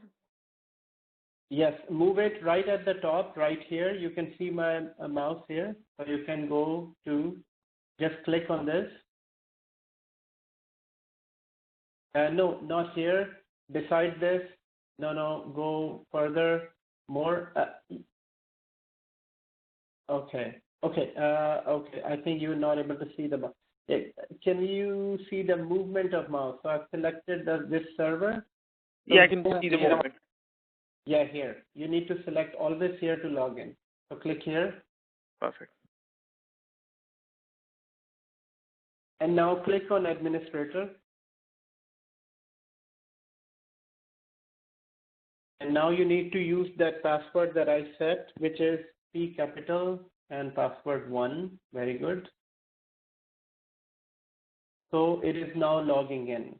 So it's now logged in with basic config. So it will log in. So now we need to make sure that the name is proper. Now here you can see the name is proper now. So the now next important setting that we need to understand and do is configure networking. It's configured networking. So now I'll disconnect Muhammad. Now you can take over this so that you can watch the presentation as well. So I'll disconnect from your machine. Okay. So the next important setting that we need to do is the IP setting. So IP, we need to understand network configuration, which is basically this setting, which is basically configure networking. Now, if I click on networking, in networking, there are two types of settings. There is IPv4 setting and IPv6 setting. Now, IPv6 is a newer type of numbering, and IPv4 is older type of numbering. Now, before understanding IPv6 and IPv4, we need to understand what is network configuration. So I'm going to say network configuration. And what is network configuration? Network configuration, it is based on... we cannot see the screen, sir. You cannot see the screen? No, sir. No, it's okay. Thank you. It's okay now? Yes, sir. We can see now. Okay, thank you. So it is based on unique numbers. Unique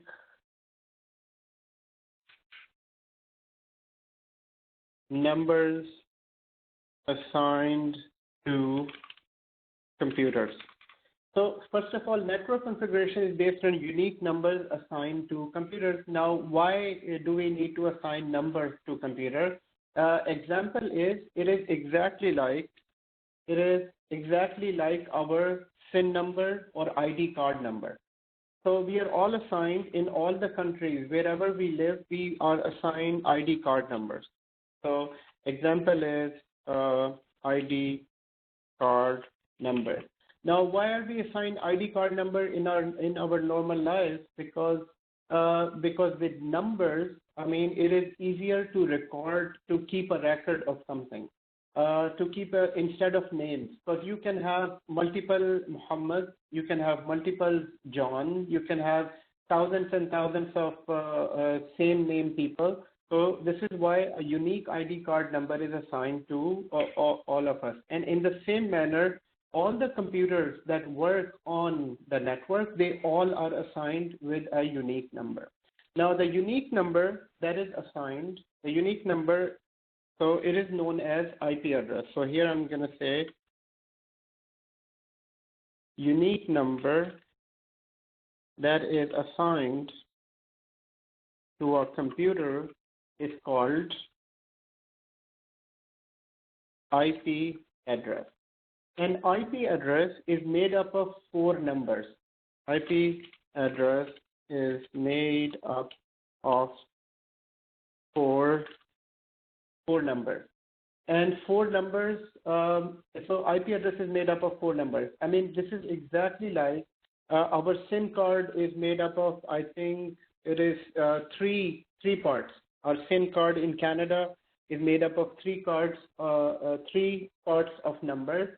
An IP address is made up of 4 numbers, and which has a structure. So IP address has a structure like this. Yes. So this is Alam, yes? Yeah. What IP stands for, sir? IP stands for Internet Protocol. So IP stands for Internet Protocol. It was made long, I think around maybe 30 years back, and it became a standard for unique numbers to a computer. Anything on the network must have an IP address. Just like your laptop, you're watching this presentation, you're part of this training, your laptop has an IP address. Your smartphone has an IP address. Anything on the network, it has an IP address. Without an IP address, nothing can communicate. Let's say if, as of now, if if IP address stops working, everything on the internet will stop working. So nothing will work. Now, IP address has lot of details. I'm providing here the most important details. So, but later on, once we are in the training, we will go into complete depth in order to understand everything about an IP address. But here, we need to remember that IP address is that unique number that is assigned to each computer. So one question is, why do we need an IP address? It's the same reason why do we need a SIM card number. And why do we need a SIM card number when I have a name? Because it's easier to maintain numbers, assign number to someone and track record. So it's the same reason why we assign numbers to computer. And that unique number that is assigned to a computer is known as an IP address. IP address is made up of 4 parts, which is exactly like this. So it will be 000, 000, and so it has this structure. So it follows this structure, just like our SIM cards or our medical cards. They have some structure. Our OHIP cards or health cards, they have some structure. IP addresses have some structure as well. So this is why this is the structure. And the structure we will be using, the number we will be using in this training will be 192.168.0.1,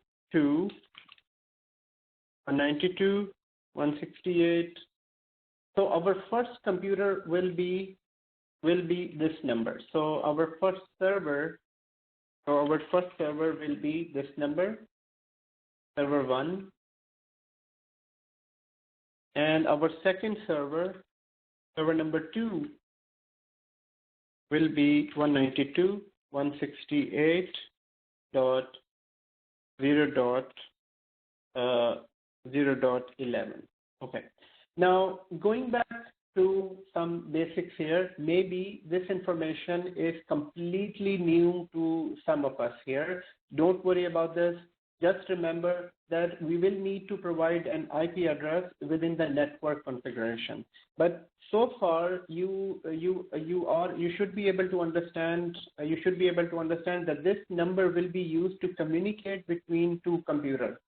So on a network language, I mean, let's say as to correspond. So IP address is used to communicate as a communication medium between the 2 computers. And for this, let me actually jump onto a whiteboard and try to explain this in a more simpler term, because basically this will make this is actually the base information is required. So for that reason, I need to use actually I will use a whiteboard on this one.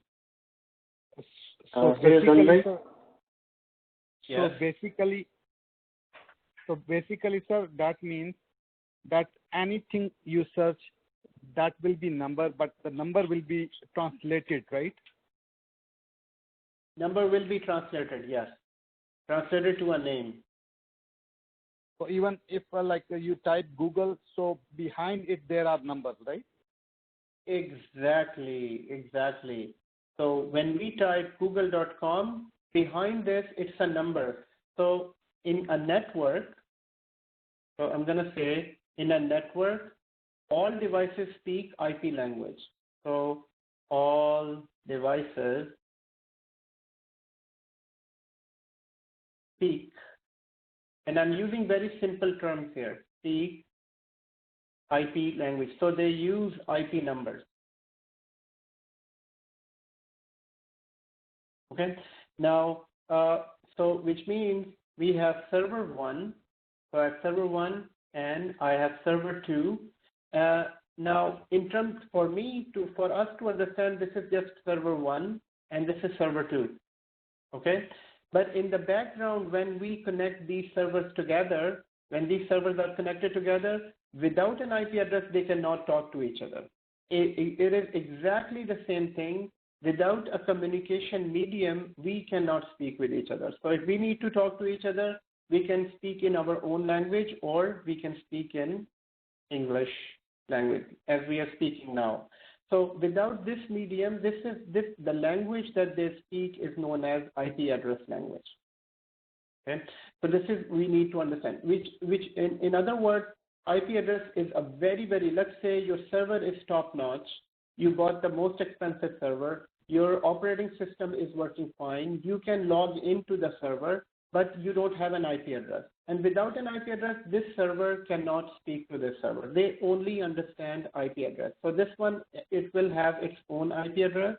So I'm going to assign this server as 192.168.0.10, and we will assign another IP address to 0.11. So once we assign the IP address, then they will be able to speak to each other. Now, what is the first sentence? What is the way to find out that they both can talk to each other? So the command, after setting up this, the command we will use is a ping command. So there is something called a ping command. If I need to check if this server is alive, then I will go into the command prompt, and I will show you in a moment what is the command prompt. I will say ping on the command. I will write ping, and I will type the IP address of the other computer. I will type the IP address of 11 sitting on this one, and this will reply back. So in this command ping and the IP address of the other computer, it's just saying, "Are you alive?" And this will reply back, and here I will get the reply back. But let's say if this is not available, or the IP address is not set, or maybe this link is broken. Let's say this link is completely broken, then I will get an error message with this command. So if this command, I'll get an error message, it means that either the link is broken, either this link that is between the two computers, the network is broken, or maybe this computer might not have an IP address, or maybe this computer is sitting on another network. So at this moment, what are we trying to understand, guys? We are trying to understand IP address. IP address is basically a unique number that is assigned to each server. Now your question might be that your smartphones, do they have IP address? Yes, all smartphones have IP address. In the beginning, we said we all are aware of a network. We are all part of a network at home.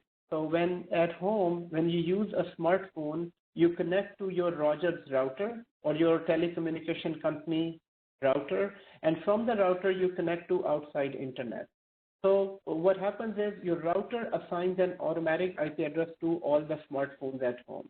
A smartphone at home, your notebook, your laptop, your TV, the IP address is assigned from the router.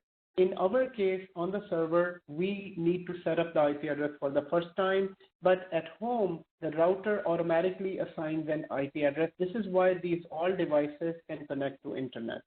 So two things to remember here. Number one, all servers will be assigned a unique number that is known as IP address, number one. And secondly, one thing, and this sentence you need to remember throughout your IT career, and that is no device can communicate over the network without an IP address. So let's say if now you go and you disconnect your TV from the network. So the very first thing, what will happen? The IP address will be gone. The IP address will be gone, and TV, you cannot use internet. And what about the smartphone? In the smartphone, if you start the smartphone on a safe mode, all smartphones can be started in a safe mode, where sometimes you need to troubleshoot, and people who troubleshoot smartphones, they know how to bring the smartphone on a safe mode. Safe mode simply means that smartphone won't be connected to internet, nothing will come inside, nothing will go outside. So in that case, IP address will be taken off and your smartphone cannot go outside. So what happens is all these devices, as soon as they start, they request an IP address from router, and Mr. Router is that king that has the list of all the present IP address. So it will provide an IP address, and it will welcome you to go through the router and use internet. Okay? So this is now what I am going to do to set up the IP address on this server. So how many things did we do so far? So what we did, we installed a server. So we installed the server, we provided the ISO, and then we started with the initial configuration. So it started with the initial configuration. We set up the password, and then in the initial configuration, we didn't activate our machine. Why? Because it's a test machine. And then we set up the time zone, whatever. Most of the time, it will automatically, virtual machine or a server will take the time zone of your own laptop. So that's why you never had to set up the time zone. Why? Because it took it from your own laptop, and your laptop, since it is connected to internet, it automatically takes the time zone of your internet provider.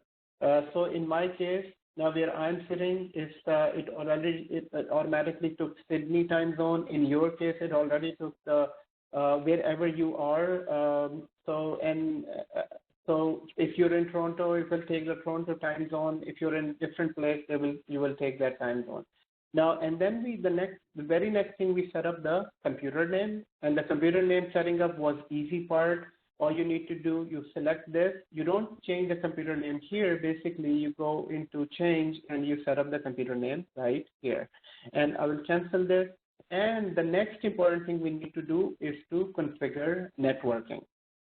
Guys, again, this is a basic configuration setting. So in order to set up the computer name, in order to set up the network configuration, all you need to do is to first click on configure networking, then double click on local area connection right here, and then click on properties here. So then you can go to the properties, and here it says that you need to set up the IPv4 IP address. Now, that brings us to a second question. Why do we need to disable this? Why do we need to disable this? Guys, the reason is, as IPv6 was, it's a newer type of IP standard. Now, at many times in our life, we have seen that numbering has evolved. Different numbering was used. Before, long time back, on the license card, it was a different numbering, and now it's a different type of numbering in order to accommodate more people into that numbering system.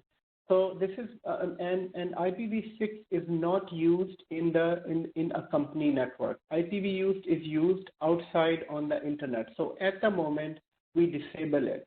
But your question might be, why do we need to disable it? I mean, what is the harm if we keep it enabled? Guys, the harm is that computer, I mean, it will be exactly like you're enabling something. I mean, so the question is, why do we need to enable this one? So the problem will be that this computer will try to communicate on two different channels. So it will try to communicate over this and this as well. It's exactly like that we all start having English language and Urdu language and Chinese language. So that will confuse many of us. So if I'm speaking in English, we all can understand, but when I start talking in Chinese, only one of you can understand, and that basically creates the confusion. This is basically that when you're sitting in a group, always speak in a language that everybody can understand so that it doesn't kind of offend anyone. I mean, in general, when we are talking, this is exactly the same case.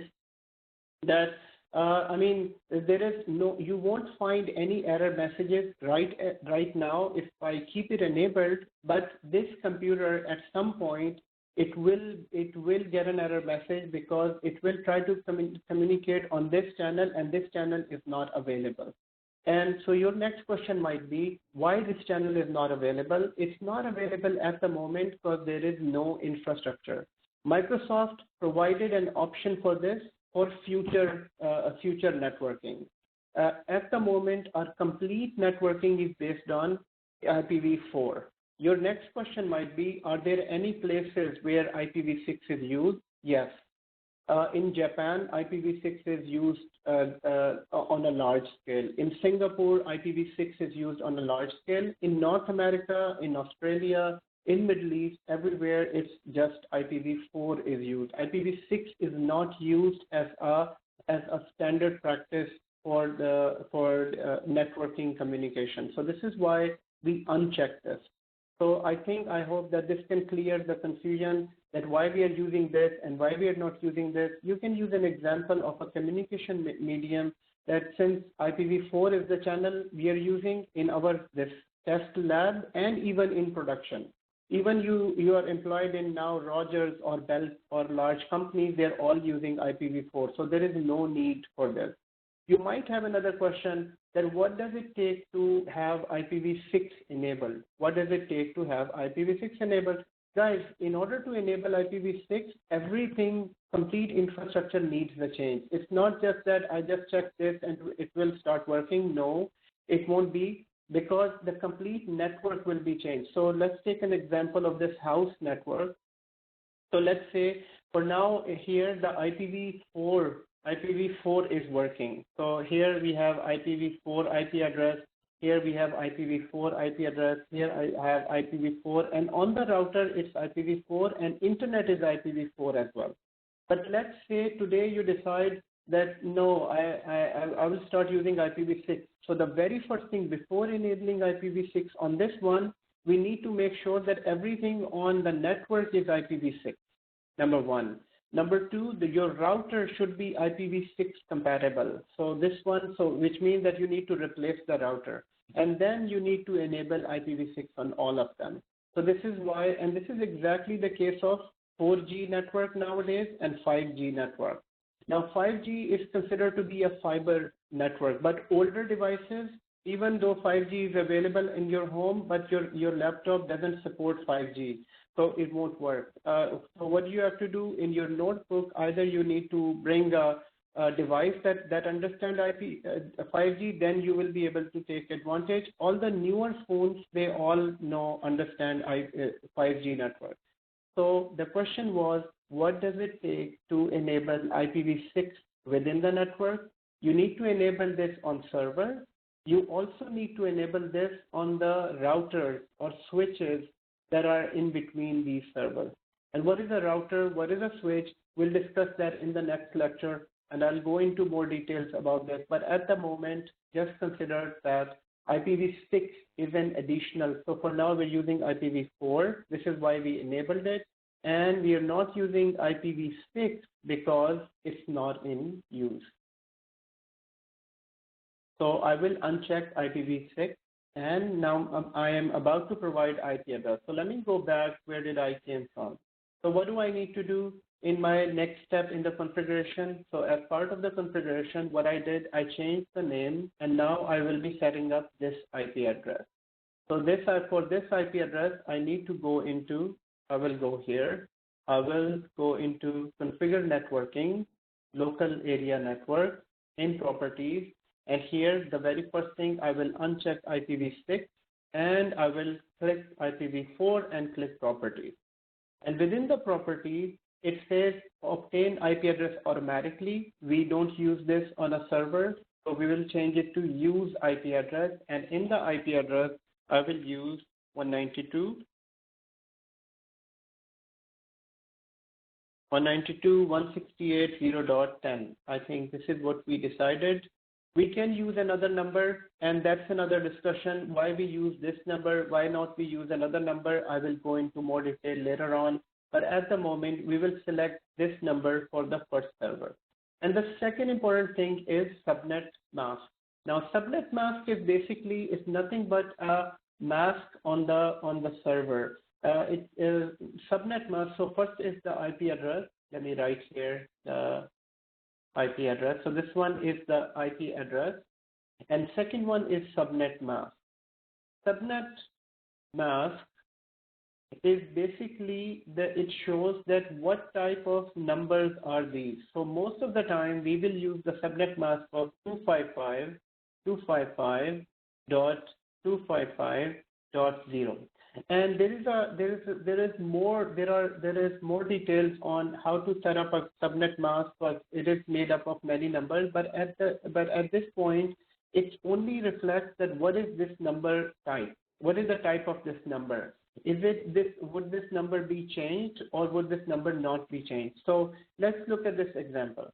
So what is the difference between this number and this number? Only the last quadrant is changed, or last part of this number is changed. First three numbers are exactly the same. So the first number 192, 192, 168, 168, 0 and 0. Only the last part of this number is changed. This is why we said this is 0.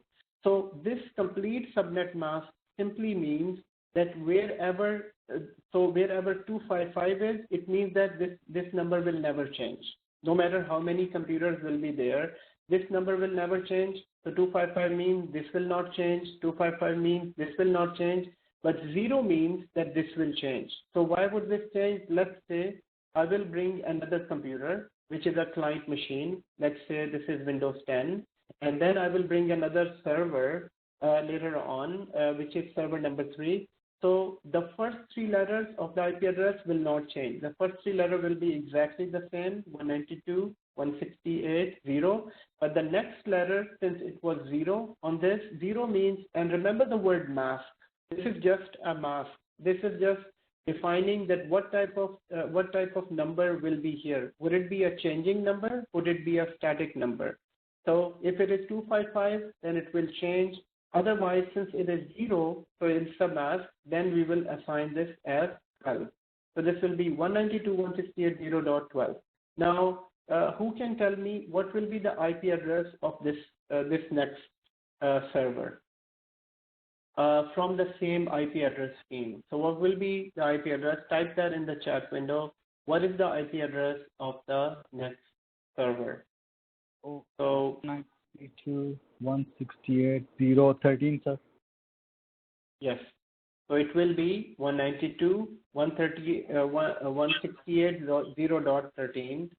Very good. Why is this number? Because simply the first 3 will remain the same because the mask is saying it will be the same. Guys, do you have any other example for a mask in a real life? Yes, a telephone number. So whenever we have a telephone number, they always say the first 4 number is your exchange, and then actually the first 4 number is your area, and the next numbers are exchange. Let's say 896, and the last numbers are yours, 1, 2, 3, 4. And this is basically a mask. They are following a mask that always the first will be the area number, the second will be the exchange number, and the third is your number. So this is subnet mask is exactly the same thing. It only defines what type of numbers are these. So at the moment, and these numbers can be different. So let's say if I type a subnet mask of 255.255.0.0, then what does it mean? It means that the first 2 numbers will always remain the same. These 2 numbers will change. So in most of the networks, even at home, the subnet mask will remain the same. Now let's do a small test on this. So on your host machine, on your host laptop, you go to Start and type CMD. So go to a command prompt on your host computer, on your own laptop. So go to Start and type CMD. And within the CMD, so here, go to CMD, and within CMD, once it opens, it will open basically a screen like this. So within this screen, all you need to type is ipconfig. So the command is, so this window is basically known as command prompt, just like it says here, it is a command prompt, and here it says ipconfig. And ipconfig, you're asking the computer what is the IP configuration of your computer. If I type this and I click on this, I get a lot of IP addresses because of VMware, and I have a lot of applications. But basically, I want you to look at the subnet mask number. So subnet mask in most of the computers and server will always be this.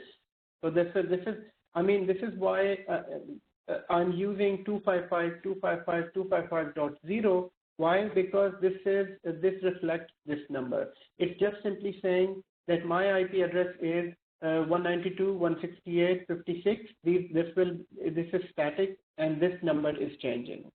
So we can use a command prompt. So now let's set up the IP address on our first server. So here, I'm going to use an IP address 192.168.0.10, and in the subnet mask, without even typing, Microsoft automatically provided us this subnet mask number. So you don't have to type. If it doesn't come, it should come automatically. Why? Because this is the subnet mask, and since it is just a mask, it is just dictating and what type of numbers are used. And I'm going to press OK after that. So just click OK and done. Now since we completed the IP configuration, your screen should look like this. So guys, I want you to, everyone, just show me your show me this screen of your computer in WhatsApp. Just take a picture and share on a WhatsApp what is your IP configuration, and your IP should be reflecting here, and your name should be reflecting here too. Sorry, Adnan, I have a question. Yes, Hooman, go ahead. For the IP address, we have to go with 10. Am I right? For the IP address, we have to go with 10. Yeah, what because do you mean? 192.168.0.10. Yes, 0.10, the first one. But yes. we already assigned 10 to one of the server we had. Is that conflict? If that server is running, then it will be a conflict, and if that server is stopped, then it won't be a conflict. So is it working? Your other server is running too? No, I just set up this one separately. But just in future, do you want we choose something else, or we have to just go with 10? Are you sure it was 0.10 or it was 100.10? Or maybe 100? It was 100.10, sir. Okay. Yes, it's 100.10. Yes. Yeah, so it won't. It is of 10, 20, 30. And how about the gateway and preferred DNS service? Just nothing? No, nothing. So for now, we'll just leave it as is. We don't need a gateway. We don't need a preferred DNS service. And in the next lecture, I'll go into more detail when and why do we need a gateway and preferred DNS. Okay. Thank you. Okay, excellent. So guys, so what we did so far, and I hope that you have shared with me a screenshot. So screenshot I'm looking at. Sir, I have a question. Zishan, yes, go ahead, please. Okay, sir. This is Mohammed. I put like 192.168.110. So that be okay, or I have to change it by 0 or something? No. Use for the class server. For the class server, use 0. And for the home server, use 100. And I will share with you the home lab as well right after this. But so, okay, we have to go again and we can do change, right? Exactly. Just go back into the network configuration and make the change. Thank you, sir. You're welcome.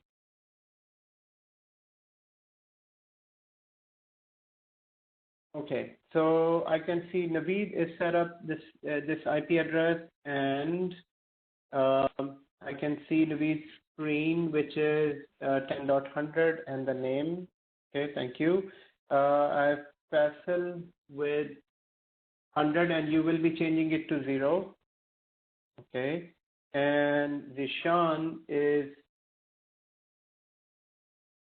100. Zishan, you haven't set the server name. So can you please set up the server name and share the screenshot again?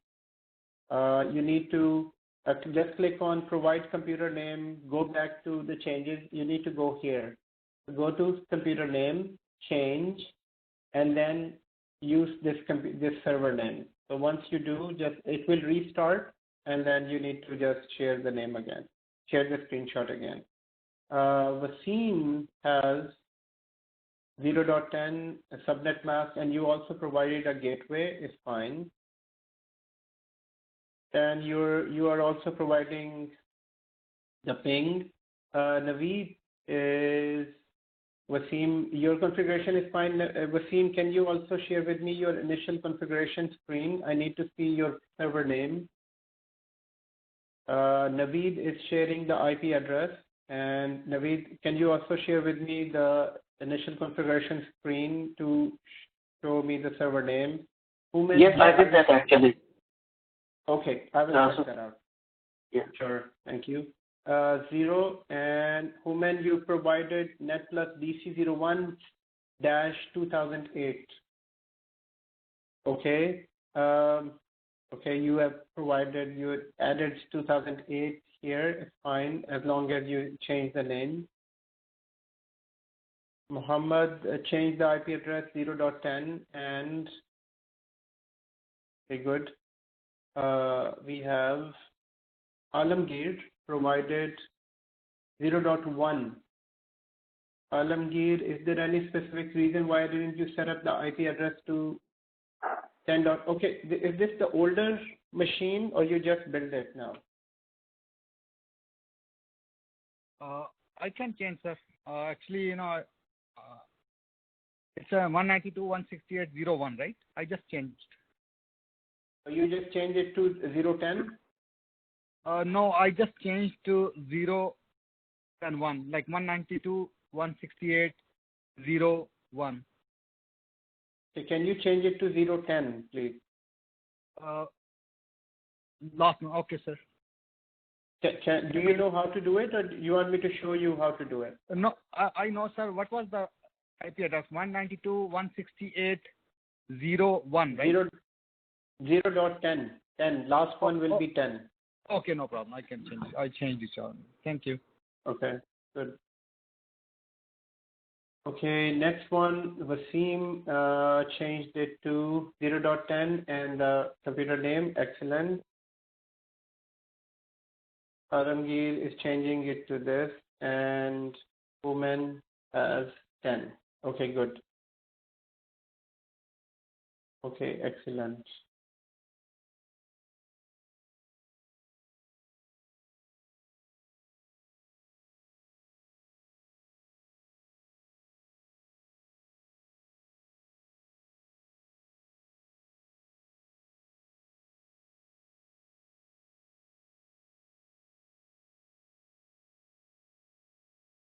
Okay, good.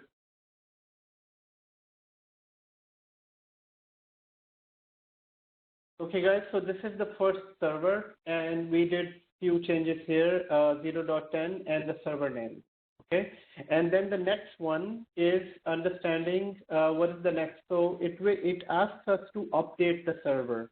Now, updating the server requires an internet. We're not updating the server at the moment. We will do it in another at another time. All you need to do is to enable internet. We're not updating the server. Even in production environment, we don't update server just like that. As we talked about, we spoke yesterday about updates. Updates needs to be tested and then applied. But for one thing, we know that this is R2 version of Windows 2008. And how do we find out if this is an R2 version of Windows 2008? So in order to check that out, we can go into how do we know that if this is Server 2008? We can open Internet Explorer. So if you're all looking at screen on the window, I need to check which version of Windows is this. So just by looking at this, I can see the name, I can see initial configuration tab, I can see a few other things here, but it doesn't show server version. So it doesn't show server version. So here, it shows here. So if I go to the Explorer, and I right click on computer and go to property. I mean, this is one way of going there. There are other ways of, but I find this the easiest way to find. So you open Internet Explorer, just this, the yellow box, and you right click on computer and go to properties.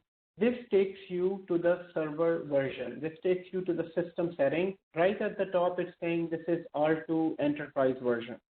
Now, this is R2 Enterprise version, which means that this is R2 version. And now that we know that R2 is the latest and the greatest version. I mean, the first version was just Server 2008, and it went through many security patches and many service packs, and now they provided R2. So we are using the latest one. And after that, whatever security patches are required, then we can update the server right from here. We're not updating it from here. So guys, next time when I ask you how to find out the server version, so here,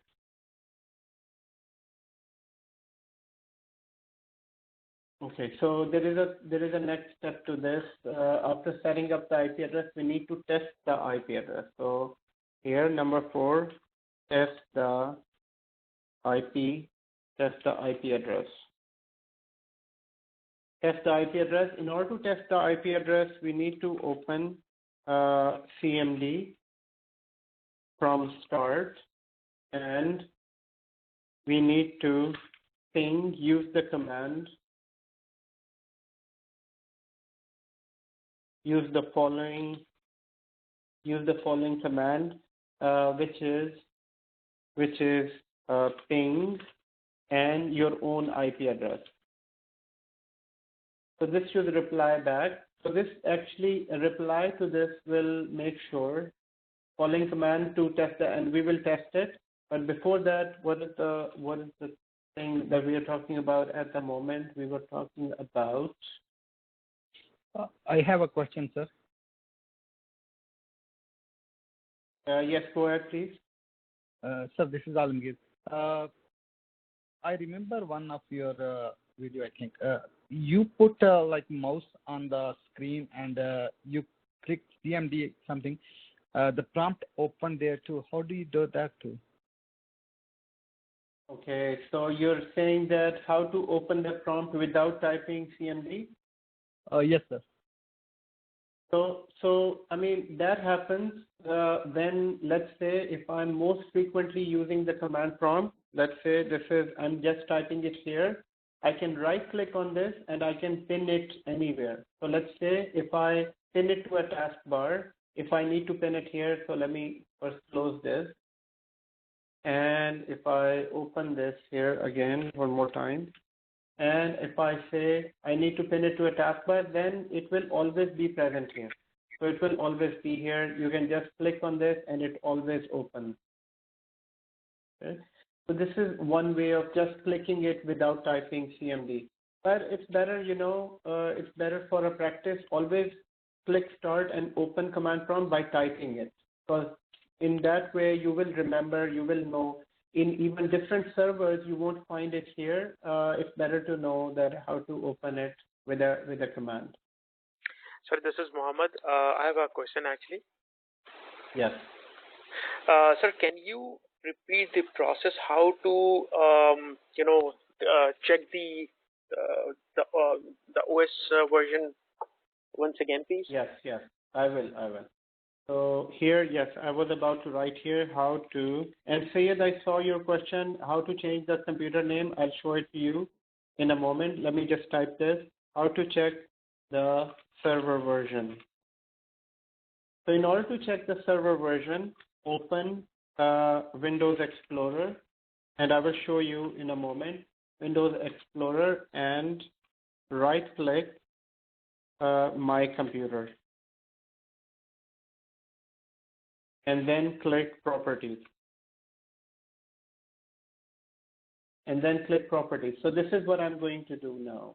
I will go here, and this box is known as Windows Explorer. So if you're looking at my screen here, this box is called Windows Explorer. Or if you go to Start and go to All Programs and go to Accessories, this is known as Windows Explorer. This is the same box that is sitting right here. So if you go to Windows Explorer, let me go there again. So Start, All Programs, Accessories, and Windows Explorer. If you go here, you just right click on Computer. So here, if you right click on Computer and go to Properties. So when you go to Properties, this screen will show here. Guys, everyone, if you can go here and paste a screenshot in the WhatsApp group, I need to see what version of Server 2008 you are using.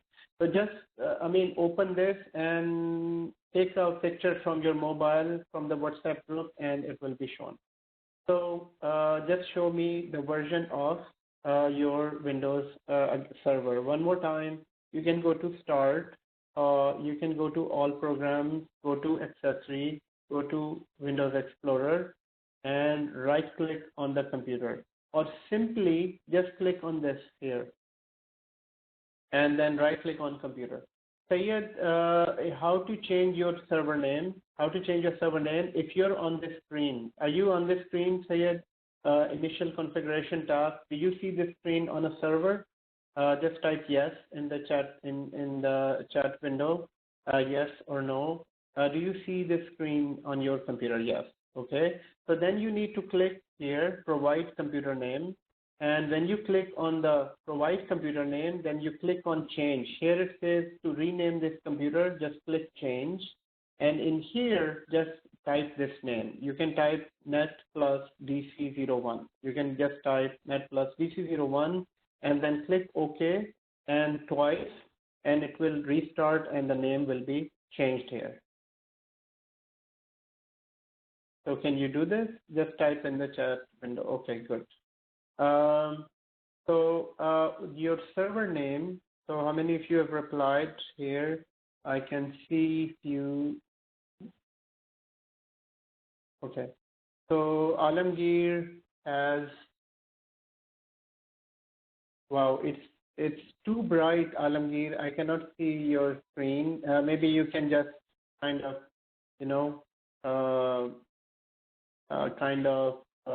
focus and then provide the information. It's too bright. I cannot read the information. And okay, the next screen. So you provided, you have 2008 R2 data center. Excellent. So this is excellent. This is fine.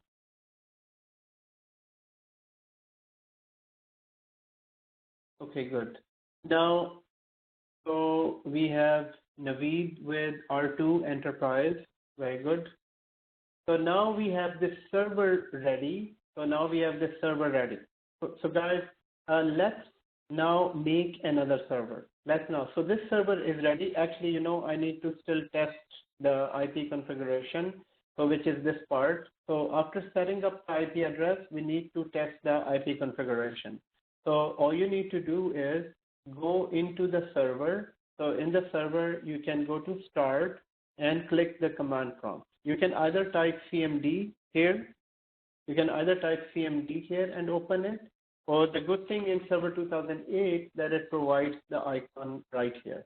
So you can open this and you can ping your own IP address. So if, let's say, this IP address is working fine, this should reply in this manner, reply from 10, and this means that it is working fine. It is all working. But let me show you a situation where it will error out. It won't give you this IP. It won't give you this name. So let's say if I'm trying to ping 11, and 11 I haven't set up, it will try to ping. It is saying, hello, are you there? And it's saying destination host unreachable. Here it's saying bytes received. Here it's saying it's a successful response from 10, but 11 is not available. And let's check another error message. If let's say if I type just a random IP address, some 100.22, then for this one, the ping is totally failed. It's saying transmit failed, general failure, because this doesn't even exist.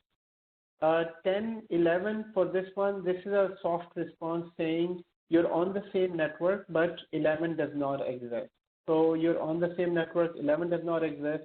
But here it's saying this is completely general failure because this is completely a bad IP address. So we tested it, excellent.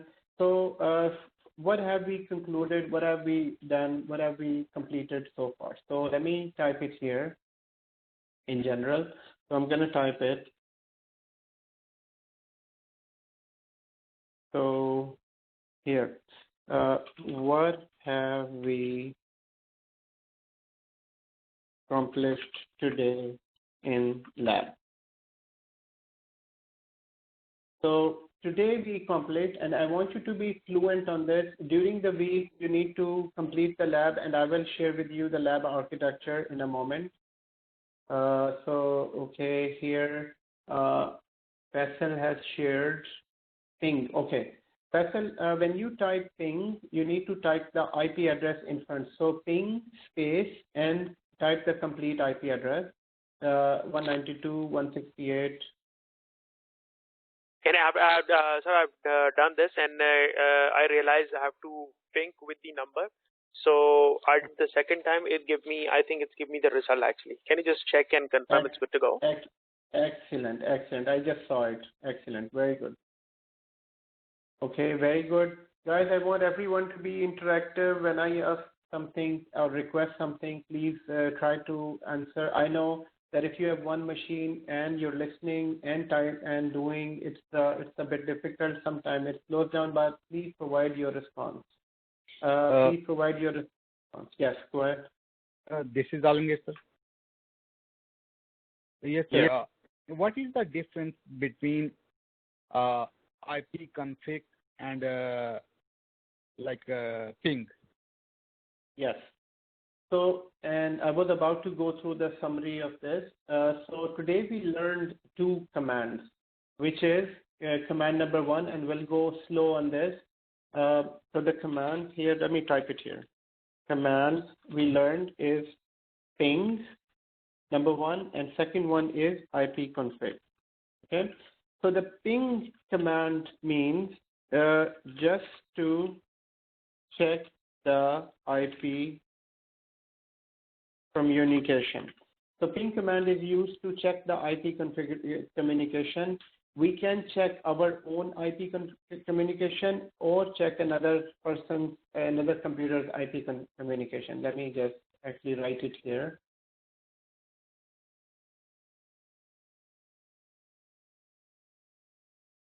The command is to check IP communication. So when we ping our IP address,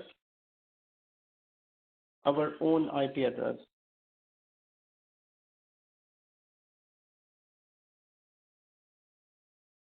we are checking our IP communication. So this will be ping, the command will be ping 192.168.0.10. And this should give a response like reply from and so on. So this means successful. And if this gives failure, then it means that there is something wrong with the IP address. So, and to check the other computer or server,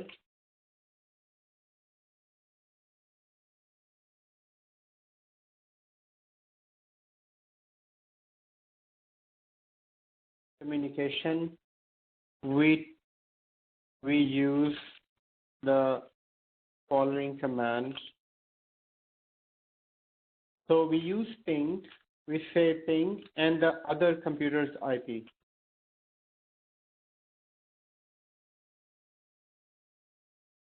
So in this case, it will be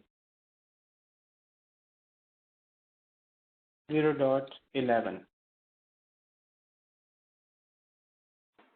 So this is command number one. So always use ping to ping your own IP, and that should give this type of reply. Whereas to ping other computers, to check other computers, we use this other command. Now IP config is used. It's a command. And there are not too many commands to learn, guys. Most of the system administration requires mouse, and you just need to click, and it's easy. Commands are not used as in Windows environment. But if you, commands are flexible. So once you start using them, it becomes easier to handle. So here, IP config command is used to check your IP configuration. So this is just used to check IP configuration. It will show your IP address and other network configurations.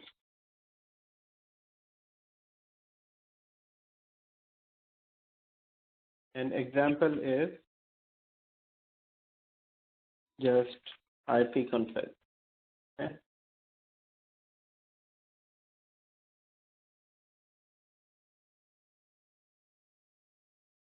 Okay. So, and on the WhatsApp group, I have Faisal showing the IP address, Zishan with the current IP address 10 and the subnet mask. It's fine, good. And pinging, he checked pinging as well. Zishan, you haven't shared your server version. Can you please share your server version? as well.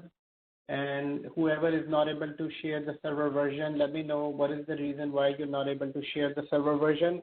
Because today, I need to make sure 100% that we understand server installation and basic configuration. So that in the next lecture, we start with second server and then Active Directory and so on. So now, if you have any questions, let me know. Please share your server version, share your initial configuration screen, and IP address. So this is Alamgir again. Yes. Yes, sir. When you ping, the result shows TT128, I think. Yeah, 128. So that means it's good. But if something is wrong here, that means pinging is wrong, or how you figure it out? It's showing you what? Can you share your screen? Can you share just a screenshot on WhatsApp? Yes, sir. I already shared it. But the results. It shows the administrator ping. Then the byte 32 time then TTL 128. So okay. Shows. I understand. Yes. Yeah. So I'll explain what is that. Okay. So everyone, the question is, it's a good question. When I say it's 192.168.0.10, it shows me reply from this IP address, and it shows byte 32, time is 1 second, and TTL is 128.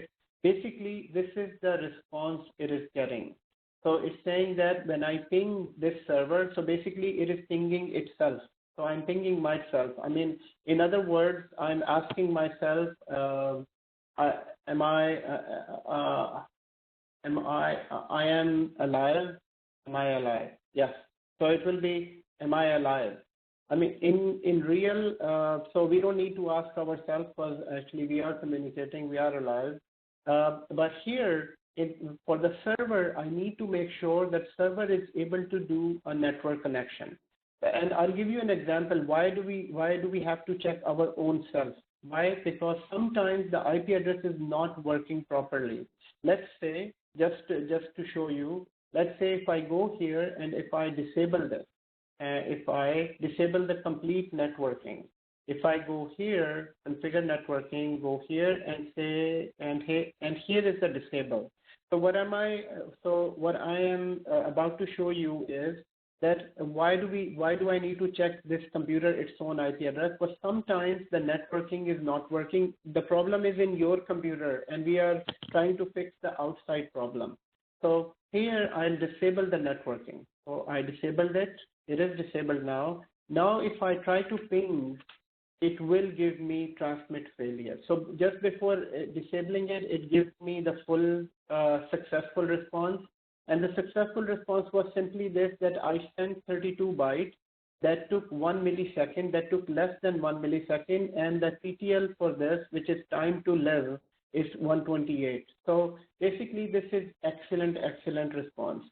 Now, sometimes when I ping something else, let's say, and keep that in mind that this is 32 and this is time to live is less than 1 millisecond, time to live is 128. Let me show you something pinging on the internet. So if I go to CMD on my host computer and I try to ping google.com, because I can ping anything. We are all on the network. I can say ping google.com. And Google is a very famous website. Remember this.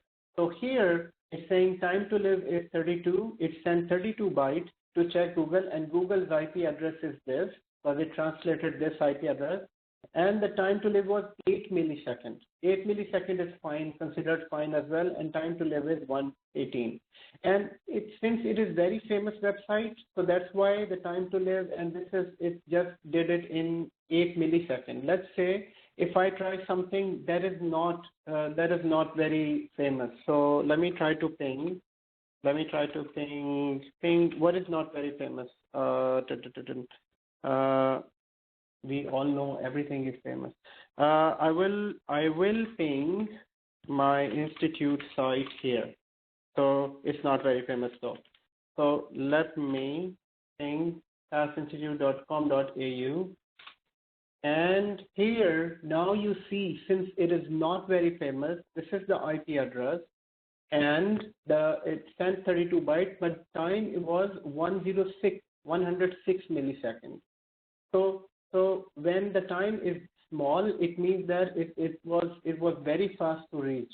But since it is not very famous, and since something that becomes famous and it is sitting on close by server, so time to live is small. So to answer your question, it was an excellent question. What is the meaning of this?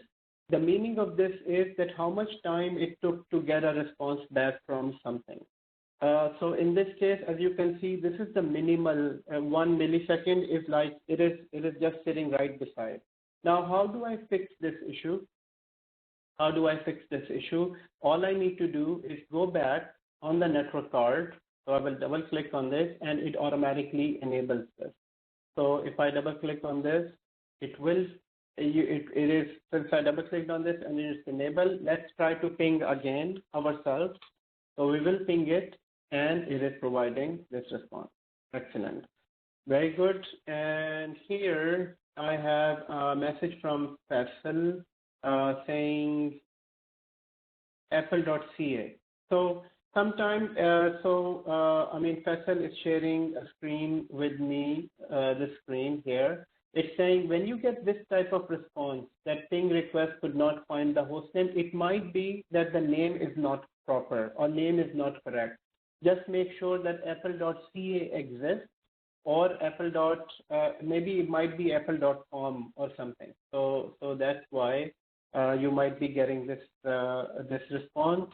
Let me try this actually on this computer. So ping everyone. I'm giving you all these examples. The ping is just to check the other side or the network communication to this. So here I'm going to go to apple.com.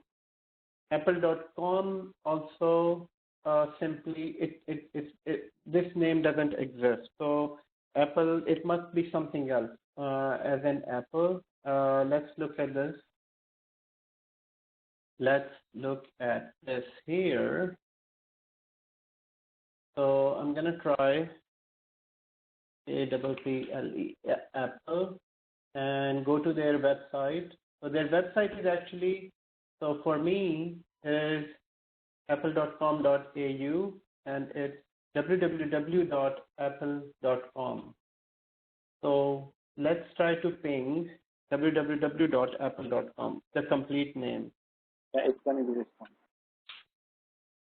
So it's pinging now. So it has to be exactly the full name.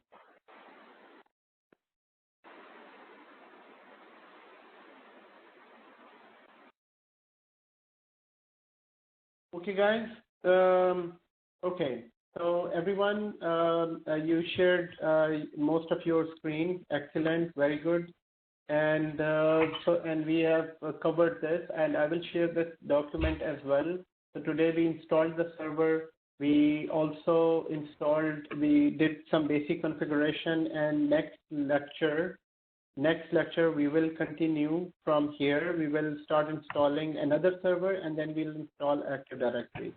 So Faisal is still saying that you still have an issue with www.apple.com.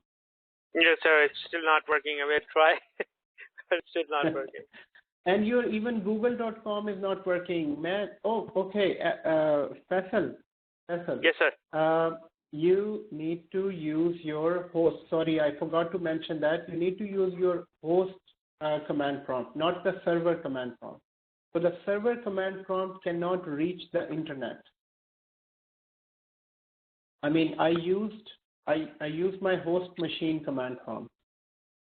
Oh, okay, got it. So not the server 2008 R2, right? So I have to go my laptop and then you do the run, right?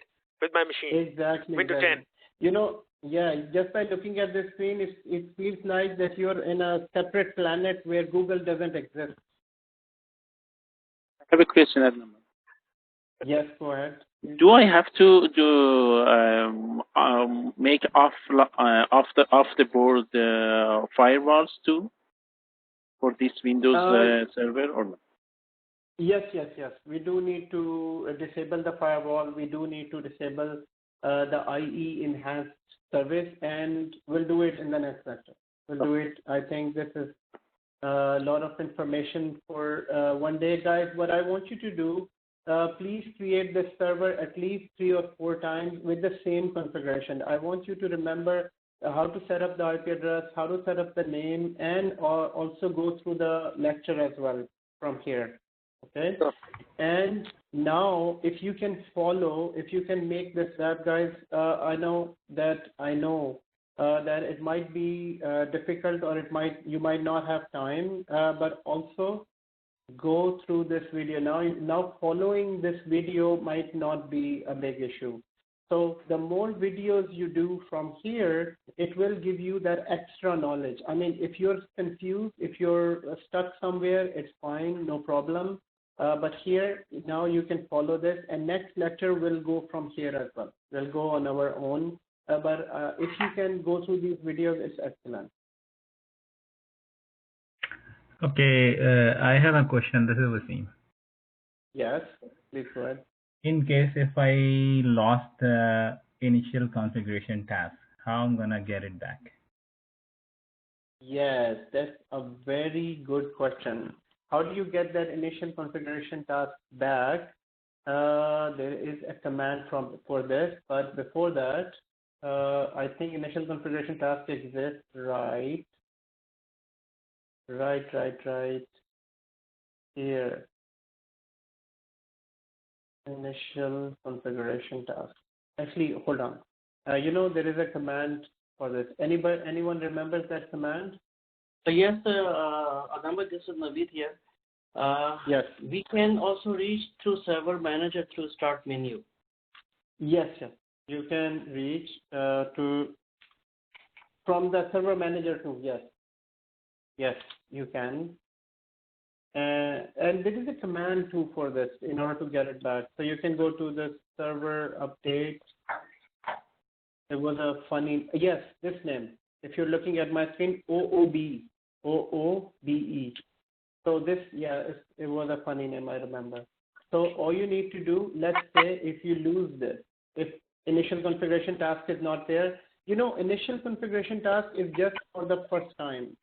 This is why it's known as initial, and rest of the configuration, we do it from the server manager. So you won't need initial configuration task again, because you can do everything from here, activate, change system properties, network configuration, and everything from. So we will be using from next week server manager.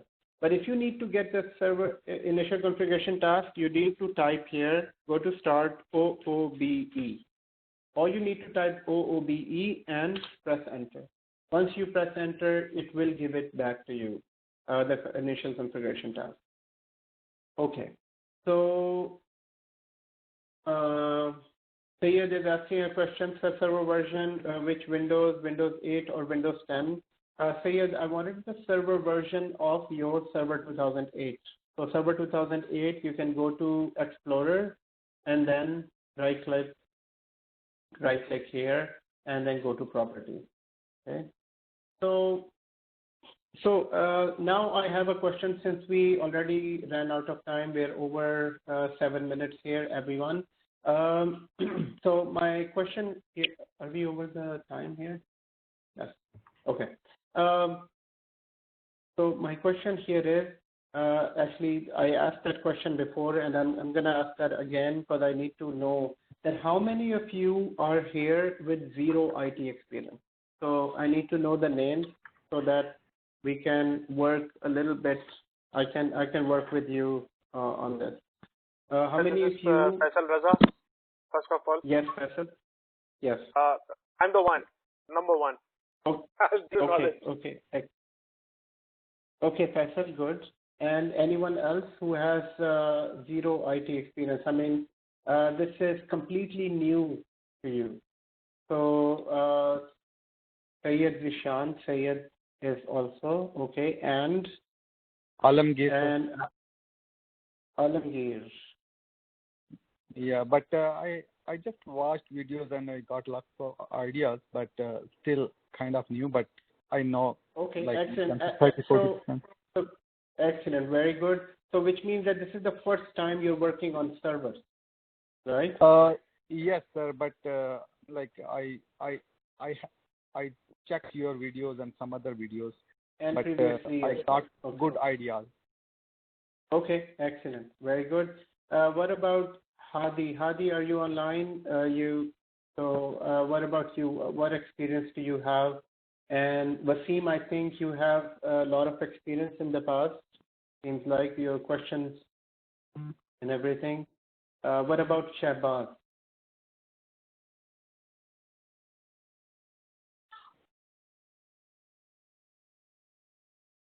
So Hadi, are you online?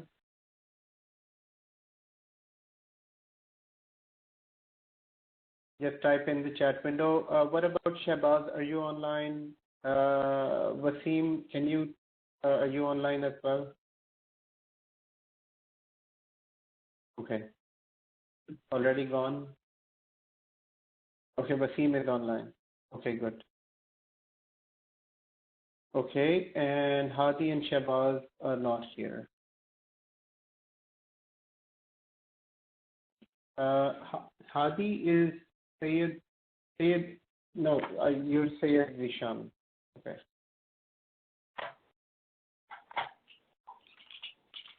I need to check about Hadi and Shahbaz.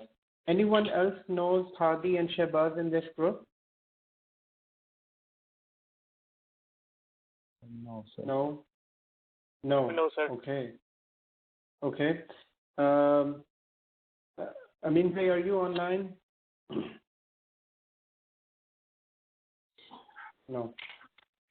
Sir, I have a question. Yes, go ahead. These gentlemen, if they want, we can work together, we can set up a time. So in this way, we can learn, especially these new guys, we can help each other. But I don't know their timings, if they are working or not. But that will be good for everyone, right? Yeah, that will be excellent. Is this Syed? No, this is Alamgir, sir. This is Alamgir. So yes, Alamgir, where are you? You're in Mississauga or Toronto? No, I'm in Markham, sir. You're in Markham.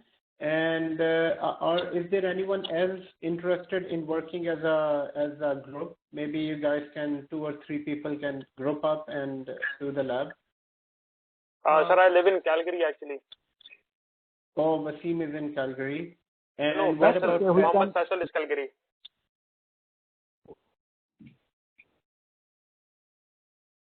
Okay. Wasim, go ahead. You were saying something?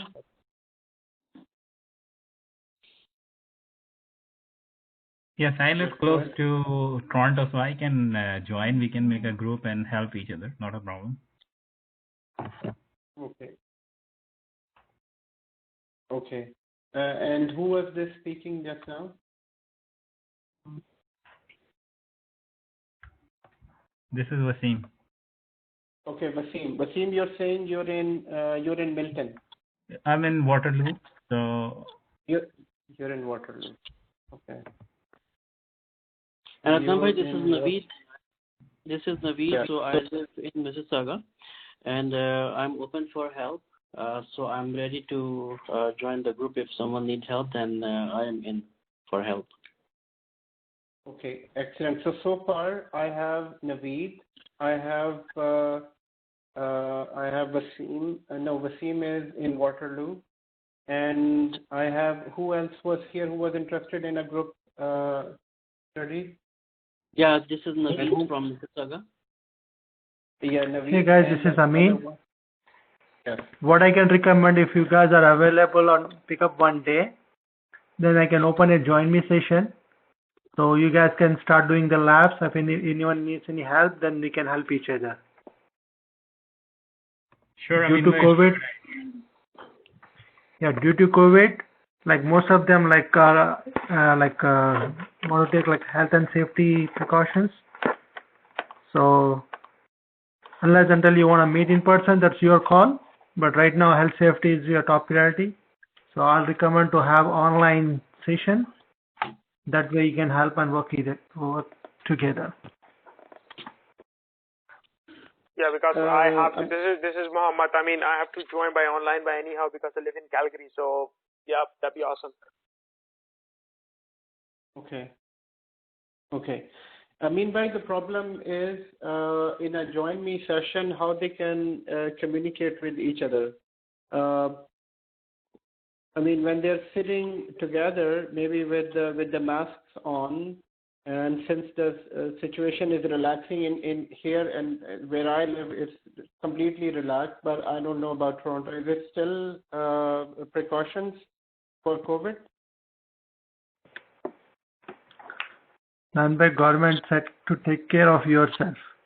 So you have to take your own precautions. Okay. Okay. Okay. Okay. Online is better. So what day you wanna do the labs? So today is Wednesday. Are you available in the weekend? Who is available in the weekend? Because we need to set it up and then people can help each other and complete the lab. Yeah, like what we did like last Sunday, we joined the group actually, and we had the labs. Me, Faisal, Wasim, and I think he was Human was there. Amin Bhai especially came in, and like we did the lab. Like you remember the document which you sent for the first time for 2 servers and a client. We did that setup actually, and we did that on last Sunday. Okay, it was last Sunday. Okay. So if you guys agree, then Amin Bhai can open a bridge and you can work together. Yes, during the bridge we can open. Everyone can talk. We'll mute like whoever wants to speak, they can speak, and else they can mute. They can do the labs and ask any question. Bridge will be open for everyone. Okay, what time to what time? Amin Bhai. They have to make a decision like Sunday morning, Saturday, whatever the time they would like. Okay, so what was the time on last Sunday? Let everybody think, and we'll let you know maybe by tomorrow. Can I suggest?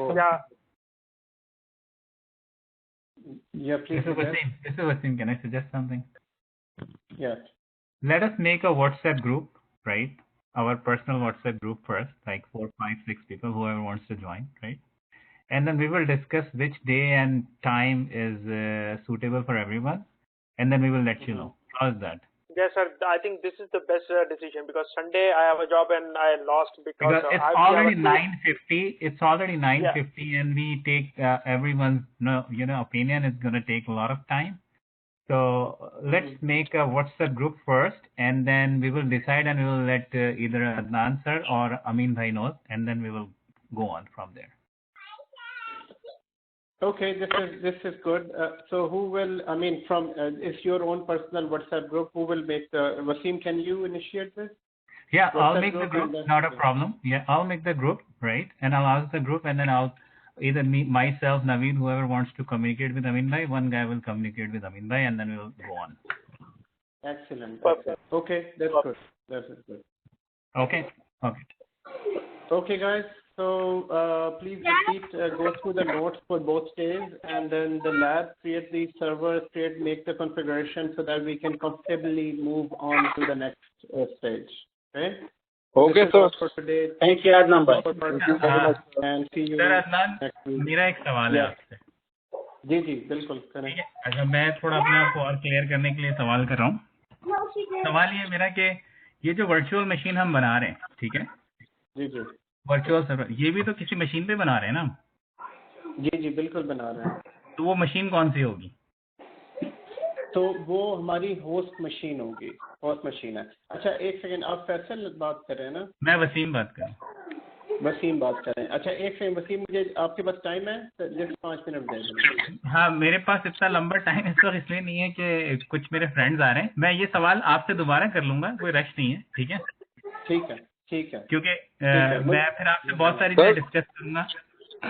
जी वसीम भाई बिल्कुल सही कह रहे हैं. अदनान भाई मेरे दिल में भी बहुत डर खौफ परेशानियां हैं जो कि पूछनी है. साफ सी बात है, मुझे डर और खौफ नहीं है यार. सर मेरा भी आपसे एक क्वेश्चन है. ओके मैं जा रहा हूँ, मेरे फ्रेंड्स आ रहे हैं, फिर मैं बात करूंगा इंशाल्लाह। ठीक है, बस ये ओके बात अदनान मैं सर, नेक्स्ट टाइम कर लूंगा। ठीक है, इंशाल्लाह। Thank you. फैसल, सैयद, आलमगीर, अगर आप लोगों के पास टाइम है तो प्लीज स्टे। हम आपके सारे यानी जो भी आपके डाउट्स वगैरह उन्हें क्लियर करते हैं। मेरे पास टाइम है अगर आप रुकना चाहते हैं। मसला नहीं है सर, आप सर मैं भी वेट कर रहा हूँ आपका। चलें ठीक है, चलें मोहम्मद आप पहले कर लें सवाल। अमीन भाई please stop recording, we are talking in Urdu now. अच्छा अदनान भाई, पहली चीज तो ये थी कि हमेशा से डर ये लगा रहा क्योंकि ना वो मतलब कॉन्सेप्ट क्लियर नहीं थे, तो इस कोर्स से पहले You, Amin bhai, you can stop the video. We are just discussing now other scenarios. Okay.